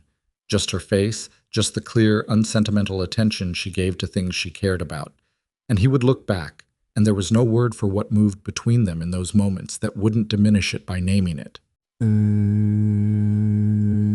The trouble with Haynes didn't end the way Gideon had hoped it would. He'd thought the conversation at the water trough would close it, that Haynes was a practical man who understood where the lines were and would stay inside them. He was partly right. Haynes didn't say anything else directly. What he did instead was something subtler and harder to address, which was that he stopped treating the kitchen as a place deserving of ordinary respect. He came to meals late when it suited him. He left his dishes in a way that required more cleanup than necessary. He answered Lydia's questions when she asked about meal preferences for the week ahead, as she did with all the hands, with single words or not at all. None of it was dramatic. None of it crossed any line that could be pointed to cleanly. It was just a steady, low-level refusal to acknowledge her as a person deserving of ordinary consideration. She didn't complain about it. He'd known she wouldn't. What he noticed was that on the mornings after Haynes was particularly pointed about it, she was quieter in the early kitchen hours. Not upset exactly, but contained in a way that meant she was spending some of her energy managing something that shouldn't have required managing. It was Cass who finally said it out loud, one afternoon in the barn, when it was just him and Gideon and the horses and the particular honesty that comes from old men who have stopped being careful about the cost of truth. "That new man," Cass said. He didn't elaborate. "I know," Gideon said. "He's not going to change." "No. Man like that, it's not about anything she did. It's about what she is." Cass worked a knot out of a lead rope, slowly, with the deliberate patience of hands that had been doing this kind of work for 40 years. He's the kind that can't stand a woman being competent in a space he has to walk through every day. Makes him feel some kind of way he don't want to look at. Gideon thought about this. That's a fair read. So what are you going to do about it? I'm thinking. Cass set the rope down. Don't think too long. That kind of thing doesn't improve with time. Aldridge reached the same conclusion the following week through his own route, without Gideon saying anything to him. This was one of the things about Aldridge that Gideon had come to appreciate. He was not a perceptive man in the way that, say, Lydia was perceptive. He didn't catch subtext or pick up on the small signals of a person's inner life. But he noticed productivity and efficiency and the overall operational temperature of his workforce. And he had noticed that the operational temperature around the new man was lower than it should be, and he'd identified the source. He brought it to Gideon on a Tuesday. The Haynes situation, he said. I know, Gideon said. His work is fine, Aldridge said, with the tone of a man who wishes the work were bad so the decision were simpler. But we're heading into the busy season, and I can't have friction in the kitchen. That's the center of this property right now. It was the most words Gideon had ever heard Aldridge say at one time about anything that wasn't cattle. He looked at the foreman for a moment. She's good for this place, he said. She's been good for the men and good for the work. I know it, Aldridge said simply. I knew it in January when I gave you the look about hiring her, and you ignored the look. He paused. I was wrong. She's the best thing that's happened to this kitchen in 3 years. He pulled his hat down. Haynes gets his wages through end of month, and then we tell him we don't need him going into spring. That's the cleanest way. That's fair, Gideon said. It's what it is. Aldridge started to walk away and then stopped. She knows, by the way. Knows what? About this conversation. Not the specific words, but she knows we've been trying to manage around the situation. He looked at Gideon with the steady, unsentimental gaze of a man who sees what he sees and has no interest in pretending otherwise. You should probably stop managing around her and just talk to her about things directly. She can handle it. She's been handling harder things than Calvert Haynes her whole life. He walked away. Gideon stood there for a moment, taking the specific kind of small embarrassment that comes from being told something obvious by someone who rarely speaks. He went to the kitchen that evening after supper when it was empty. She was washing up. She didn't turn around when he came in, which meant she'd heard his particular footstep and knew who it was. I heard what Aldridge decided about Haynes, she said. How? Cass. She set a pot on the drying rack. Cass tells me things. I think he's been doing it all winter, and I only noticed a month ago. Gideon leaned against the doorframe. Is that all right with you? Haynes leaving? She turned around, drying her hands on the cloth. She looked at him with the expression that meant she was deciding how direct to be, and had settled on very. I've worked in places where men like that were the reason I eventually left. The difference is that here, it got handled, in 4 months. She folded the cloth. That's not nothing. It should have been handled sooner. Maybe, but it was handled. She put the cloth down. I'm not looking for perfect, Gideon. I stopped looking for perfect a long time ago. I'm looking for honest and fair and consistent. She paused. This place has been honest and fair and consistent. He thought about Dutton and the 3 years she'd spent in a place that was none of those things. He thought about the hands who'd had to be told what she was worth before they thought to tell her themselves. He thought about the ways this place was still imperfect, the ways he was imperfect, inept at saying things before they became necessary, better with a shovel than with the right word at the right moment. I want to show you something, he said. Can you come outside for a few minutes? She looked at the kitchen, the habit of assessment, making sure everything was where it needed to be, and then she untied her apron and came. He walked her to the southeast corner of the property, where the land opened up past the last outbuilding, and the mountains were visible without any fences or structures in the way. It was an hour before dark, the sky layered in the ways spring skies got in the late afternoon, blue at the top, yellowing toward the horizon, a thin line of pink above the highest peaks that would deepen to red and then be gone. She stood beside him and looked at it. Aldridge told me the expansion is moving forward, he said. More land to the south, possibly. The main house getting built out. He paused. He also said that if the season goes the way it looks like it's going to go, by fall there might be money to think about something more. More what? More permanent. He looked at the mountains rather than at her, because looking at her right now would make saying this harder, and he needed to say it clearly. There's a parcel of land about 8 miles from here. It's been for sale for 2 seasons. The man who owns it doesn't actually want to work it anymore. He just hasn't found the right buyer. He paused. I've been saving for a long time, not for anything specific, just saving, because the only reason I knew to spend money was on the next job, and eventually I stopped needing to spend it that way. She was very still beside him. I looked at the parcel last fall, he said, before I ever came to Burnt Creek. I looked at it and I thought, someday, maybe. But there was nothing to build it toward. He finally looked at her. There is now. She looked back at him. The last of the pink light was on her face, and her expression was the most unguarded he had ever seen it. Not emotional in a demonstrative way, but open, the way a room looks when all the shutters have been pushed back at once to let the air in. Are you asking me something? She said. Not tonight, he said. Tonight I wanted you to see the direction I'm thinking about. I wanted to be honest about it, the way you asked me to be. He held her gaze. But yes, I'm working toward asking you something. She looked at the mountains for a moment. She did the thing she did, thought it through, fully, without performing any reaction until she was ready to mean it. I've been thinking about a garden, she said finally. He blinked. A garden. If there was land, a proper one, not just a kitchen patch. Enough room for the things I can't get in winter without depending on supply runs. She was looking at the horizon, not at him. My mother grew things. I never had the space for it. He looked at her profile. He thought about a woman who had kept a sourdough starter alive through 3 years in a place that gave her almost nothing, who had taught herself to read the properties of flour and water and time, who had learned every inch of a kitchen and a property and the needs of 23 people and a new floorboard repair all in the same season. There's a south-facing slope on the parcel, he said, protected from the wind. She turned to look at him. You noticed that when you looked at it. I noticed things, he said. Something moved across her face. The internal version of that almost smile, the one that started somewhere in her eyes before her mouth caught up to it. I know you do, she said quietly.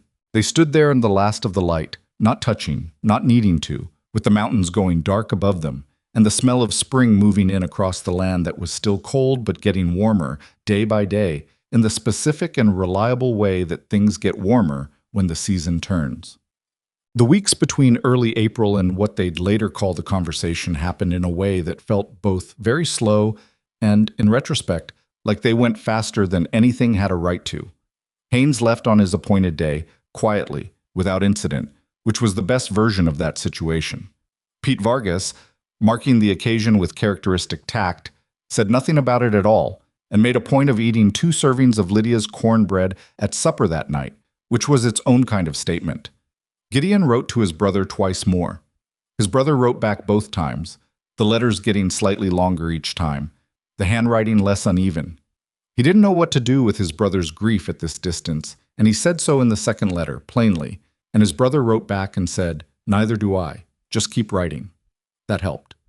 He showed Lydia the letters, all of them, one evening when they'd ended up at the table past when either of them should have still been up. He didn't entirely know why he showed her. He thought it was because she'd been the one to tell him to write in the first place, and because she was, increasingly, the person he brought the things he didn't know what to do with. She read them carefully, the way she read everything, and handed them back and said, He's going to be all right. And Gideon believed her, because she had a sense for these things that he'd learned to trust over months of watching it in action. Donnie Foster turned 18 in April. Lydia made a cake, which she presented at supper without announcing what it was for until Donnie had sat down and then couldn't do anything about the sudden and total collapse of his attempt to look unaffected by the gesture. Several of the hands made fun of him for it. I didn't care at all. He ate 3 pieces of cake and said it was the best birthday he'd had since his mother was alive, and the table went quiet in a way that was full rather than empty, the way a room goes quiet when something true has been said. In the evenings, Gideon and Lydia had started walking when the weather allowed. Not far, just the perimeter of the property sometimes, or the path that ran along the eastern fence line where the land started to rise toward the first hills. They walked side by side and talked or didn't talk, and sometimes she took his arm over the rough ground and didn't let go of it when the ground got flat again, which was something he noticed and did not comment on because it was working exactly the way it was, and he was not going to be the one to change what was working. She told him things on those walks that she didn't tell him in the kitchen. Not bigger things necessarily, but more personal ones. Stories from her childhood that she prefaced with no preamble, just started telling, like she'd been carrying them for a while and the walk had finally loosened them. A teacher she'd had who'd told her she was smart in a way nobody before had said. A winter when she was 12 and her mother had been sick and Lydia had kept the kitchen and the starter going alone for 3 weeks and hadn't told anyone about the sick part. A place she'd seen once, traveling through, a valley between two mountain ranges where the light hit the water in a way she hadn't been able to forget. He told her things too. I was not good at it the way she was. She had a natural narrative quality, a sense for what detail to include and what to leave out. But he tried, and she listened with the complete attention she gave to everything that mattered to her, which still had the capacity to surprise him every time. It was on a walk in the second week of April that she stopped at the top of a slight rise and looked south, toward where the mountains were visible between two ridgelines, and said, without any particular preamble, "Tell me about the parcel." He told her. All of it. The size, the layout, the south-facing slope, the small creek that ran along the lower boundary, the outbuilding that was still sound, the main structure that would need significant work before it was livable. He told her what he thought it would cost and what he had, and the gap between those two numbers, which was not small, but was, he'd calculated, closable if the season went the way it was pointing. She listened to all of it. "How long have you been planning this?" she asked. "The land? About a year. The rest—" He looked at her. "The rest has been since January." She looked at the mountains. "January," she repeated. Not the question, just the word, turned over. "Since a woman looked at me through a half-open door," he said, like she was trying to figure out if I was going to be another disappointment. She was quiet for a moment, then, "You weren't." "I know I wasn't." He met her eyes. "I'm also not going to be." She held his gaze. She held it for a long time in the way she did when she was making a decision that she was going to live by. Then she reached out and took his hand, which she had never done before, and held it in the same way she held things she didn't intend to put down. He looked at their hands. He looked at her. "Lydia," he said. "I know," she said. I know what you're going to say." "Then say it with me." She looked at him with the full, unguarded, unperforming version of her face, and she said, "Yes." Just that. The one word that had been building since a frozen way station and a plate of biscuits and a man who couldn't let himself look away from a woman that everyone else had decided not to see. The mountains were there behind her, and the spring air was cold and clean, and his hand was warm around hers, and it was not a perfect moment. She had flour on her sleeve she hadn't noticed, and his coat had a button missing that he kept forgetting to replace, and somewhere behind them the property bell rang for the end of the work shift. But it was real, entirely real, the way only things that have been earned slowly and honestly can be. They walked back to Iron Ridge in the late afternoon light, side by side, her hand still in his, and the ground under them was soft with the beginning of spring, and the kitchen window, when they came in sight of it, had the warm glow of the lamp inside, and it looked, Gideon thought, like something very close to home. The word yes didn't change everything overnight. That was the thing about real life versus the stories people told about it. In the stories, a single moment of agreement reshapes the world immediately, and the people in it walk forward into some altered, clarified version of their existence. In real life, you said yes on a hillside in April with flour on your sleeve and a button missing from your coat, and then you went back and made supper for 23 men who didn't know anything had changed, and the potatoes still needed peeling and the stove still ran hot on the left side, and the next morning everything looked exactly like it had the morning before, except that it didn't entirely, and both of them knew it. What changed first was the smallest things. She stopped calling him Mr. Mercer in front of the hands, which she'd been doing out of habit and professional distance since January, and nobody made a thing of it because by now the relationship between the cook and the senior ranch hand was something the men had watched develop over 4 months with the patient attention of people who have limited entertainment options and have therefore become very good observers of human behavior. Pete Vargas had had an opinion about where things were heading since February. Old Cass had known since the pipe repair in January, or said he had, which was probably true knowing Cass. Donnie Foster, when he found out, he was told directly, by Lydia, one morning in the kitchen, because she'd decided she trusted him enough to say it plainly rather than let him hear it sideways, went red to the ears and then said, very earnestly, "That's the best news I've heard since I got here." Then he went back to his work and didn't make a fuss about it, which was exactly the right response and showed a level of social maturity that surprised Gideon when he heard about it. Aldridge said nothing. He simply updated the arrangements for the cook's cabin, replaced the door latch that had been stiff all winter, had the window glass replaced where it had cracked in the cold, and presented these improvements to Lydia as routine property maintenance, which they both understood was his version of a wedding gift given several months early. The formal asking happened on a Saturday evening in late April. Not on a hillside this time, and not with mountains behind it. It happened in the kitchen, because that was where they were most themselves, and because Gideon had spent enough time thinking about where and how to do this, that he'd eventually landed on the conclusion that the location should be honest rather than impressive. She was finishing the bread for Sunday morning, the sourdough, which she always did the night before so it could rise slowly through the dark hours. And he came in after the main room had emptied out and sat at the small prep table and watched her work for a minute without saying anything. He knew something was happening. She could read him now the way she read the dough, by feel, by the quality of attention he was giving the room, by the particular way he'd placed himself. She kept working, but one part of her was somewhere else, waiting. He'd bought a ring in town 3 weeks earlier. Not an expensive one. He wasn't going to pretend to a fortune he didn't have, but a good one. Silver with a small garnet, chosen because the woman at the shop had shown him 6 options, and this was the one that looked most like something Lydia would actually wear, rather than something she'd feel she had to take care of. He'd been carrying it in his breast pocket for 3 weeks, which was longer than he'd intended. But every time he'd thought about the moment, he talked himself out of it for one reason or another, until he finally sat down with himself and admitted that he was frightened, which was a thing he hadn't admitted to being in a long time. He was frightened not that she'd say no. She'd already said yes, on the hill, and he knew what she'd meant by it. I was frightened of the size of it, the thing they were building toward, the weight of promising someone a future, when the future was the one thing in life that had never been guaranteed and had cost both of them in different ways already. He pulled the ring out of his pocket and set it on the prep table. She looked at it. She set her dough down. She looked at him. "I know I already know your answer," he said, "but I want to do this right." He kept his eyes on hers. "I want to ask you properly, because you deserve to be asked properly." She was very still. "Lydia Rowan." He said her name the way he always said it, carefully, like something he didn't take for granted. "I'm not a man who is good at saying what I mean before it becomes necessary. I have made you wait longer than you should have had to wait for most of the things I should have said sooner.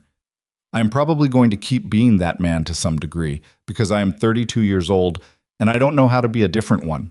He paused. "But I know how to show up. I know how to do the work. I know how to pay attention to what matters, and I know what matters to me, and you are at the top of that list by a significant distance." He pushed the ring slightly closer to her across the table. "Will you marry me?" She looked at the ring. She looked at him. Her face was doing the thing it did when something had reached somewhere past the outer layer, controlled on the surface, but something moving underneath it that she wasn't trying as hard as usual to hide. "You said you weren't good at saying what you mean," she said. "I'm not.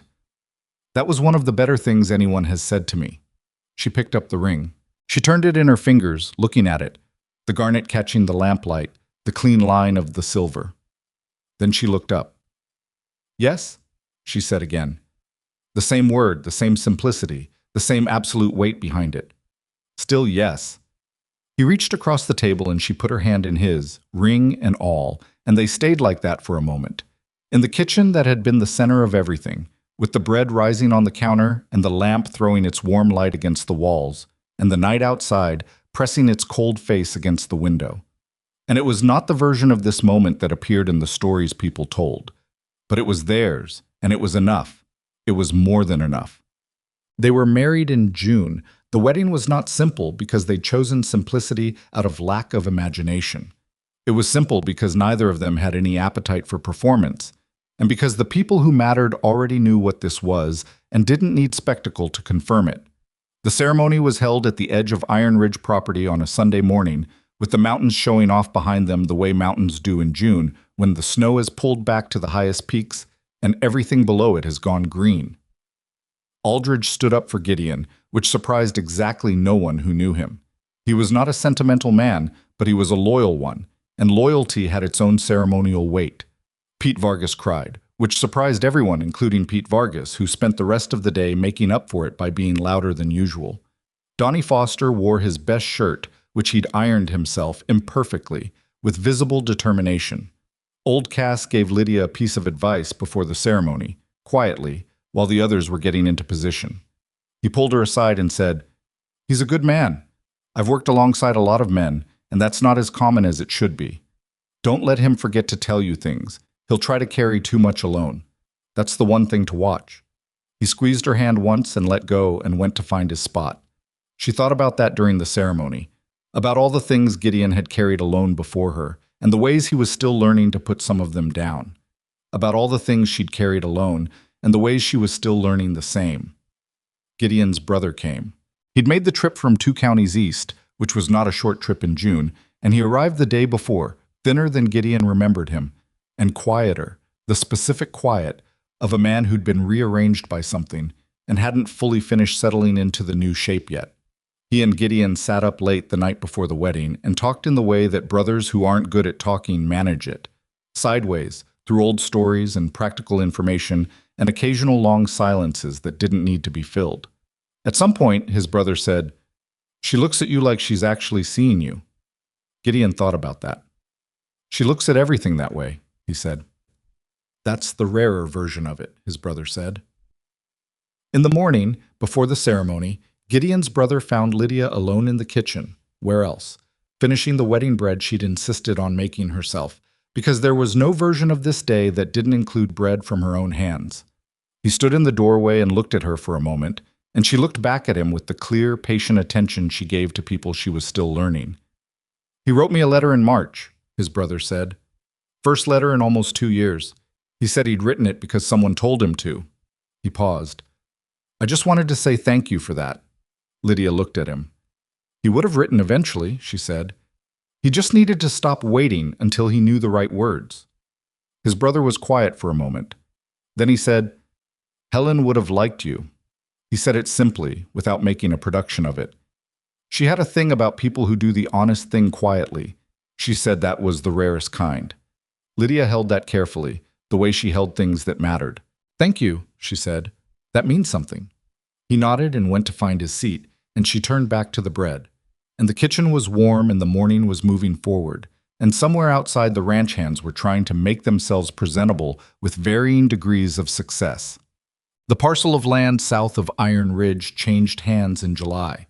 The negotiations had taken 3 months, conducted primarily through the land broker in town, and one face-to-face meeting with the owner, a man in his 60s named Sutter, who had the look of someone who had worked a piece of land for 30 years and was relieved rather than sad to be giving it up. He looked at Gideon and at Lydia, who had come to the meeting because she'd said she wanted to see the man who'd kept the land, and he'd answered their questions and walked them around the boundaries, and at the end of it he'd said to Lydia, not to Gideon, "You'll have to clear the south slope of some old brush before you plant, but the soil underneath it is good. I grew potatoes down there for 20 years. She'd looked at the slope and done her assessment, the slight tilt of her head, the measuring look. "What kind of yield?" she asked. They'd ended up talking for 45 minutes about soil and drainage and the particular challenge of the east wind that came through the gap in the ridge in late summer, and Sutter had given her more information about the land in that conversation than he'd offered Gideon in 3 previous meetings, because he was a man who responded to people who took the thing he loved seriously. Gideon signed the papers in the broker's office and came out to find Lydia and Sutter still talking, now about the creek that ran along the southern boundary and the best points to draw from it for irrigation. He stood in the doorway and listened, and he thought, this is what she's going to do with this land. She's going to know it the way she knows a kitchen, every corner, every quirk, everything that needs adjusting, and everything that's already right. She's going to make it work. I was right about that.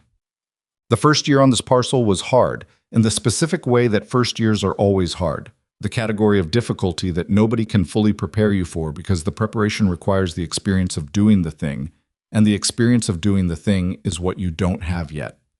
The main structure needed more work than either of them had been able to fully assess from the outside.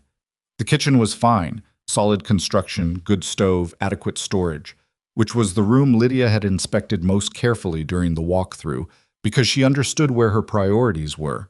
But the east wall of the main room had a moisture problem that revealed itself the first time the rain came, and the ceiling in the back room had a soft section that needed replacing before winter, and the water line to the house had a section of corroded pipe that Gideon spent 2 days locating and another day replacing. They did most of the work themselves. This was partly economy and partly something else. The particular satisfaction of learning a building by repairing it, the way you learn a person by moving through difficulty with them, rather than beside it. Lydia learned to use a plaster knife in September. She wasn't precise at first, and the patches she did on the east wall had the slight roughness of a person still negotiating with a new tool, but they held, and by the second weekend she was working faster and cleaner, and by the end of the month she'd done the whole east wall, and the result was, honestly, better than what Gideon would have managed if he'd done it himself. "Where did you learn to gauge the mix?" he asked, looking at the wall. "I read the information on the bag," she said, which was such a characteristic answer that he almost laughed. They slept in a house that still smelled of new plaster and old wood, and the particular damp of a building that had been uninhabited for a season, and in the mornings the mountains were visible from the kitchen window in a way they hadn't been from the cabin at Iron Ridge. And Lydia stood at that window every morning for the first month as if she was still getting used to the fact that it was hers to stand at. She never said that out loud. She didn't have to. He saw it. She started the garden in the fall, which was later than was ideal for most things, but she was not planting for this season. She was planting for the next one, clearing the south slope the way Sutter had told her to, turning the soil, amending it with what she could get before the ground froze, covering it with straw, and leaving it to sit through the winter and do the slow work that soil does when you give it time to prepare. Gideon helped when he could, around the work of the ranch. He'd stayed on at Iron Ridge through the transition, working the arrangement out with Aldridge in a way that kept him contributing to the property while also having time for the parcel. It was not a perfect arrangement. There were weeks when the demands of both places pulled in opposite directions, and he came home tired in a way that had gone past his muscles and into somewhere deeper. Lydia didn't complain about these stretches, but she watched him during them with the close attention she gave to things that worried her, and one evening in October she said, very directly, "You're going to have to choose what level of this you can sustain. I'm not saying stop. I'm saying know your limit before it becomes obvious in the wrong way." He sat with that for a day. Then he went to Aldridge and had the conversation about reducing his hours through winter, which Aldridge took with his characteristic lack of reaction, and then said, "Good. You were doing too much. I was waiting to see how long it took you to notice." This was, Gideon thought, a reasonable summary of his general approach to self-management. The winter on the parcel was different from the winters he'd spent in bunkhouses and on the road. It was harder in some ways. The isolation of it, the fact that when something broke at 3 in the morning, there was no one else to help figure it out, and better in ways that weren't about comfort. It was the difference between enduring a season and living inside it. The snow came and they were inside it together, and the house they'd repaired held against it, and the stove they'd cleaned and adjusted kept the rooms warm, and in the evenings there was nowhere to be but here. He found out she talked in her sleep. Not words, usually, just sounds, punctuation marks of whatever was happening in her dreaming, which tended toward the practical even then, he suspected. He found out she had strong opinions about the right way to organize shelves that he did not share, and that after 2 months of coexisting with his system, she reorganized the main storage shelf one afternoon while he was out and then said nothing about it until he noticed and asked. He found out she cried once, in November, at something she wouldn't fully explain, something about the first snow, something about her mother, something about how the light hit the kitchen window at a particular angle, and that she was angry at herself for crying, in the specific way of people who find their own emotions an inconvenience, and that the right thing to do in that moment was to be present and quiet rather than to try to fix anything. He found out she was not easy to live with in all the ways that he had somewhat idealized during those months at Iron Ridge. She was particular about her kitchen in a way that extended into opinions about how things were done in every room. She was not good at asking for help with the physical things she couldn't reach or couldn't lift, and would work around a problem for 3 days before mentioning it rather than ask. She had a temper, which he had suspected but not seen, and which came out once in February over a practical disagreement about the water situation and involved her saying things that were pointed and accurate and delivered without temperature, which was somehow more uncomfortable than if she'd shouted. He had his own version of all of these, presented in his own way. He knew it. He left things in states of partial completion that bothered her. He went quiet when he should have spoken, which was his oldest habit and the hardest to change. He underestimated the physical work she was doing and once made the mistake of suggesting she rest more, which she received in the way it deserved to be received, which was not warmly. They were imperfect people trying to build something in a difficult place, and that was what it was, and neither of them pretended otherwise. What they were also was committed to it in a way that didn't require constant reassurance. They had both spent too long getting here to treat it carelessly, and they both understood, in the particular way of people who have gone without something important for a long time, exactly what they had. His brother visited in the spring. He came in April, when the mountain country was at its most persuasive.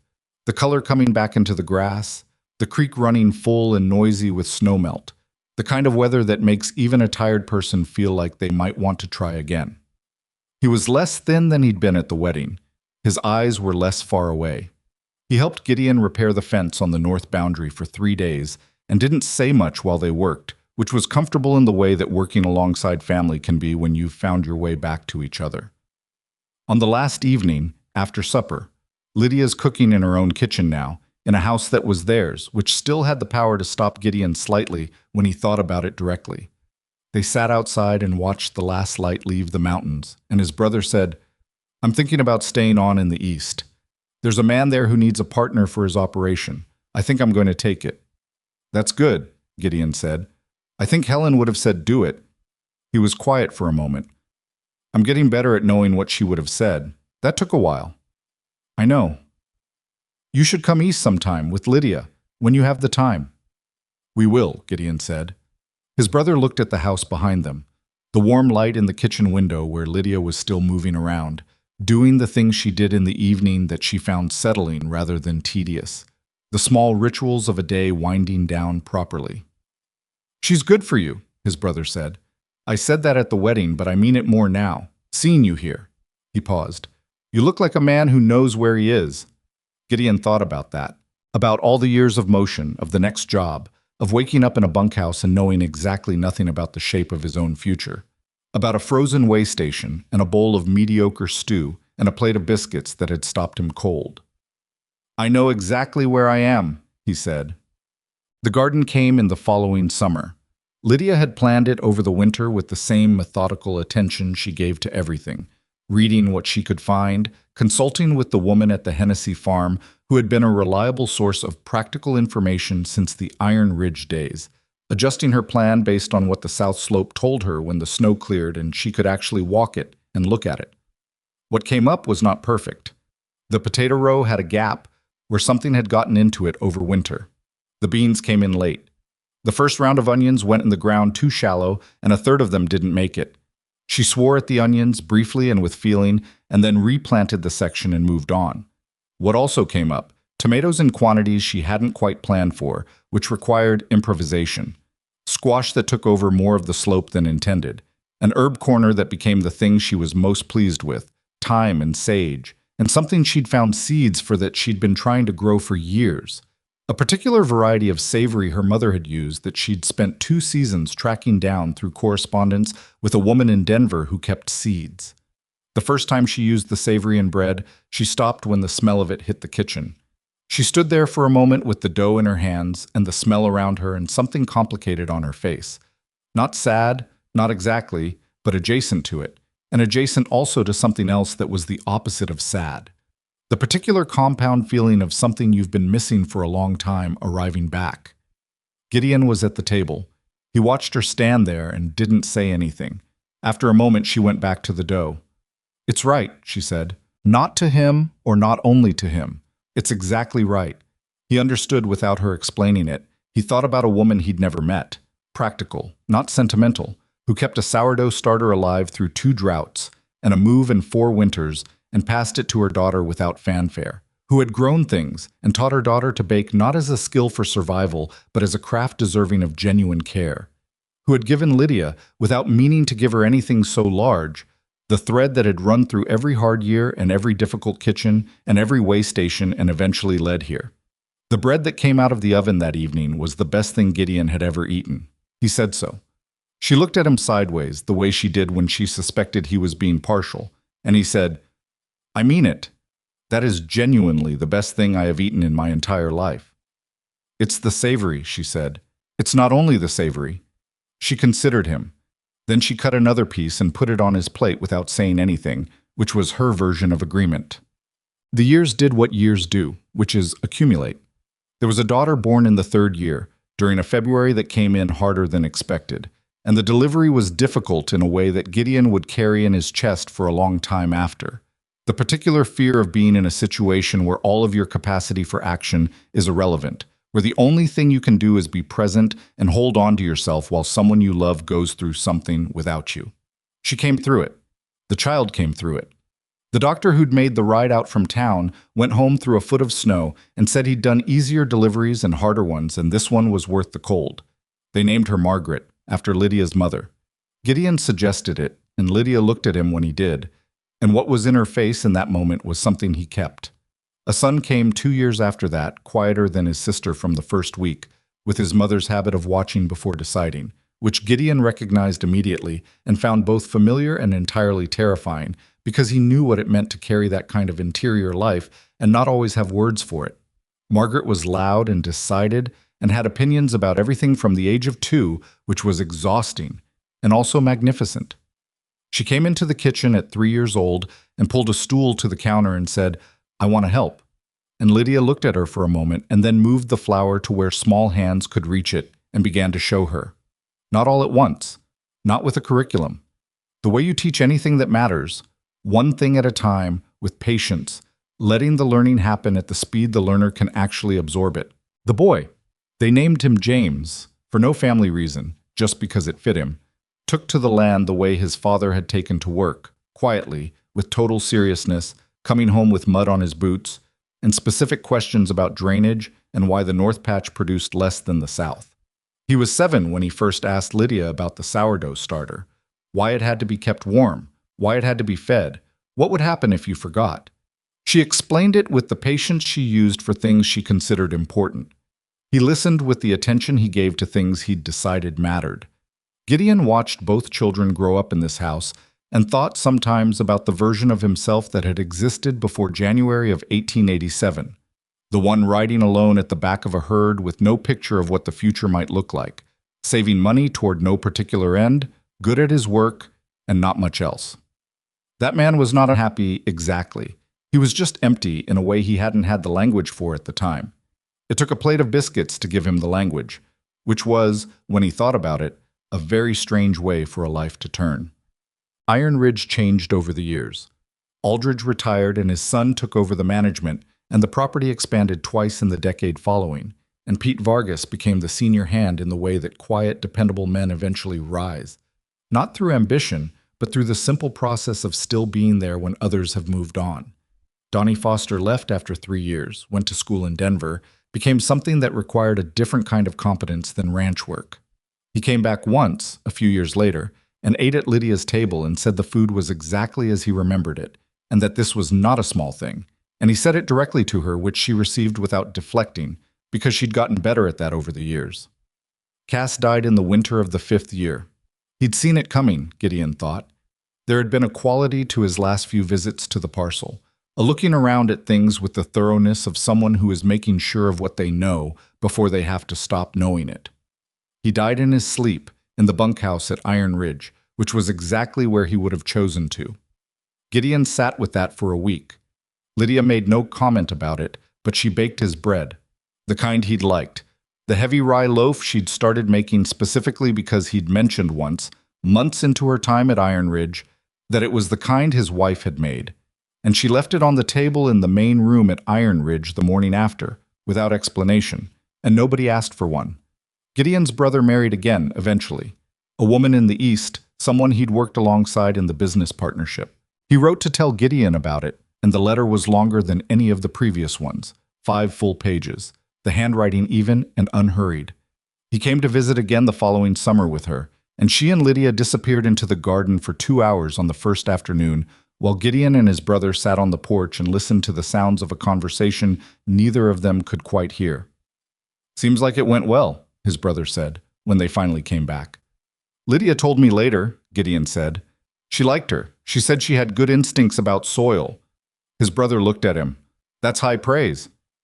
"That is the highest praise," Gideon said. Well, the sourdough starter turned 30 the year Margaret turned 7.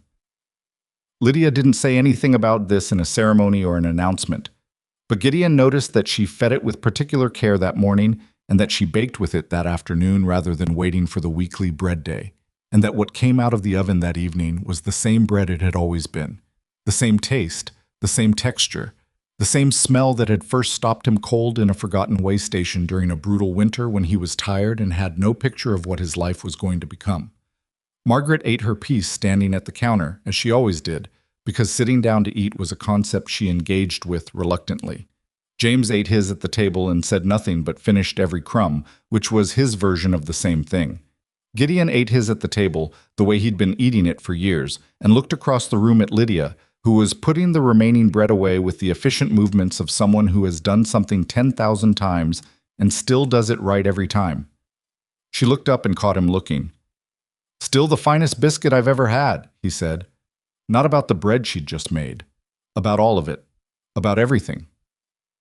It had become their shorthand, over the years, a way of saying a thing that was too large to say directly through the smaller version that had started it. She looked at him with the expression she had when she wasn't performing anything for anyone. The one he'd seen for the first time through a half-open door in a kitchen she didn't own, on a night when she'd been surprised into a moment of being seen. "They're uneven," she said. "Every batch. Still." "Still the finest ones in existence," he said. She shook her head, a small motion, the half-suppressed kind that in someone else might be a smile. She turned off the lamp above the counter, and the kitchen settled into the warm half-dark of a fire still going in the stove, and the sounds of the house at night settled around them. The creak of the building, the wind outside, the muffled sound of the children asleep down the hall. He thought about the things that had built this. Not the grand gestures. There hadn't been many of those. A shelf bracket cleaned of rust and mounted at the right height. A letter written before the right words were found. A path cleared before anyone asked. Coffee on the table before the door opened. A pipe replaced in a small cold space because the right repair done properly holds through the winter. That's what it had been. One small thing at a time, for years, building towards something that couldn't be built any other way. He thought about Dutton, less often now than he used to, but still sometimes. About the man's confidence that Lydia was the kind of person who stays invisible because she has no alternative. About how thoroughly, in the most ordinary possible way, she had disproved that, not by fighting it directly, but by simply being, fully and without compromise, exactly who she was, in a place where someone was finally paying the right kind of attention. He thought about the version of himself who'd almost not asked who made the bread, who'd almost let the biscuits be just bread, unremarkable, the thing you ate because you needed to eat something, who'd almost ridden on in the morning and spent the rest of his life not knowing what he'd passed through. He didn't know what to call that near miss. He wasn't a man who reached for words like fate or destiny. What he could say was that something in him, some animal instinct below the level of thought, had insisted on paying attention when inattention would have been easier, and that the insistence had cost him nothing and changed everything. The stove ticked as it cooled. Outside, the Colorado mountains stood in the dark the way they'd been standing for longer than anyone could measure, indifferent to small human dramas and small human lives, which meant they were also indifferent to small human miracles, the kind that don't announce themselves, that happen in way stations and kitchens and frozen fence lines in the moment between asking and hearing the answer. Lydia sat down across from him. She had a cup of something, her end-of-evening tea, which she drank in the specific way of a person who has finally stopped moving for the day and is allowing herself to acknowledge it. She didn't say anything. He didn't say anything. The fire settled in the stove. This was the life. Not the version that looked good from a distance, all clean lines and resolved conflicts and appropriate endings. The actual version, with its imperfect bread and its difficult winters, and its arguments about shelves and its grief that came back seasonally, like weather, its children who were exhausting and astonishing and nothing like what either of them had imagined, It's endless work that demanded more than you thought you had left, and then discovered you had more, always more, when the work mattered. This was what two people could build when they decided to see each other clearly and keep doing it, day after day, even when it was difficult, especially when it was difficult. It wasn't everything. Nothing is everything. But it was honest and warm and real, and it was theirs. And they had built it with their own hands from the ground up, starting with nothing more than a compliment in a cold room that a woman had never expected to hear. In the end, that was enough. In the end, that was everything.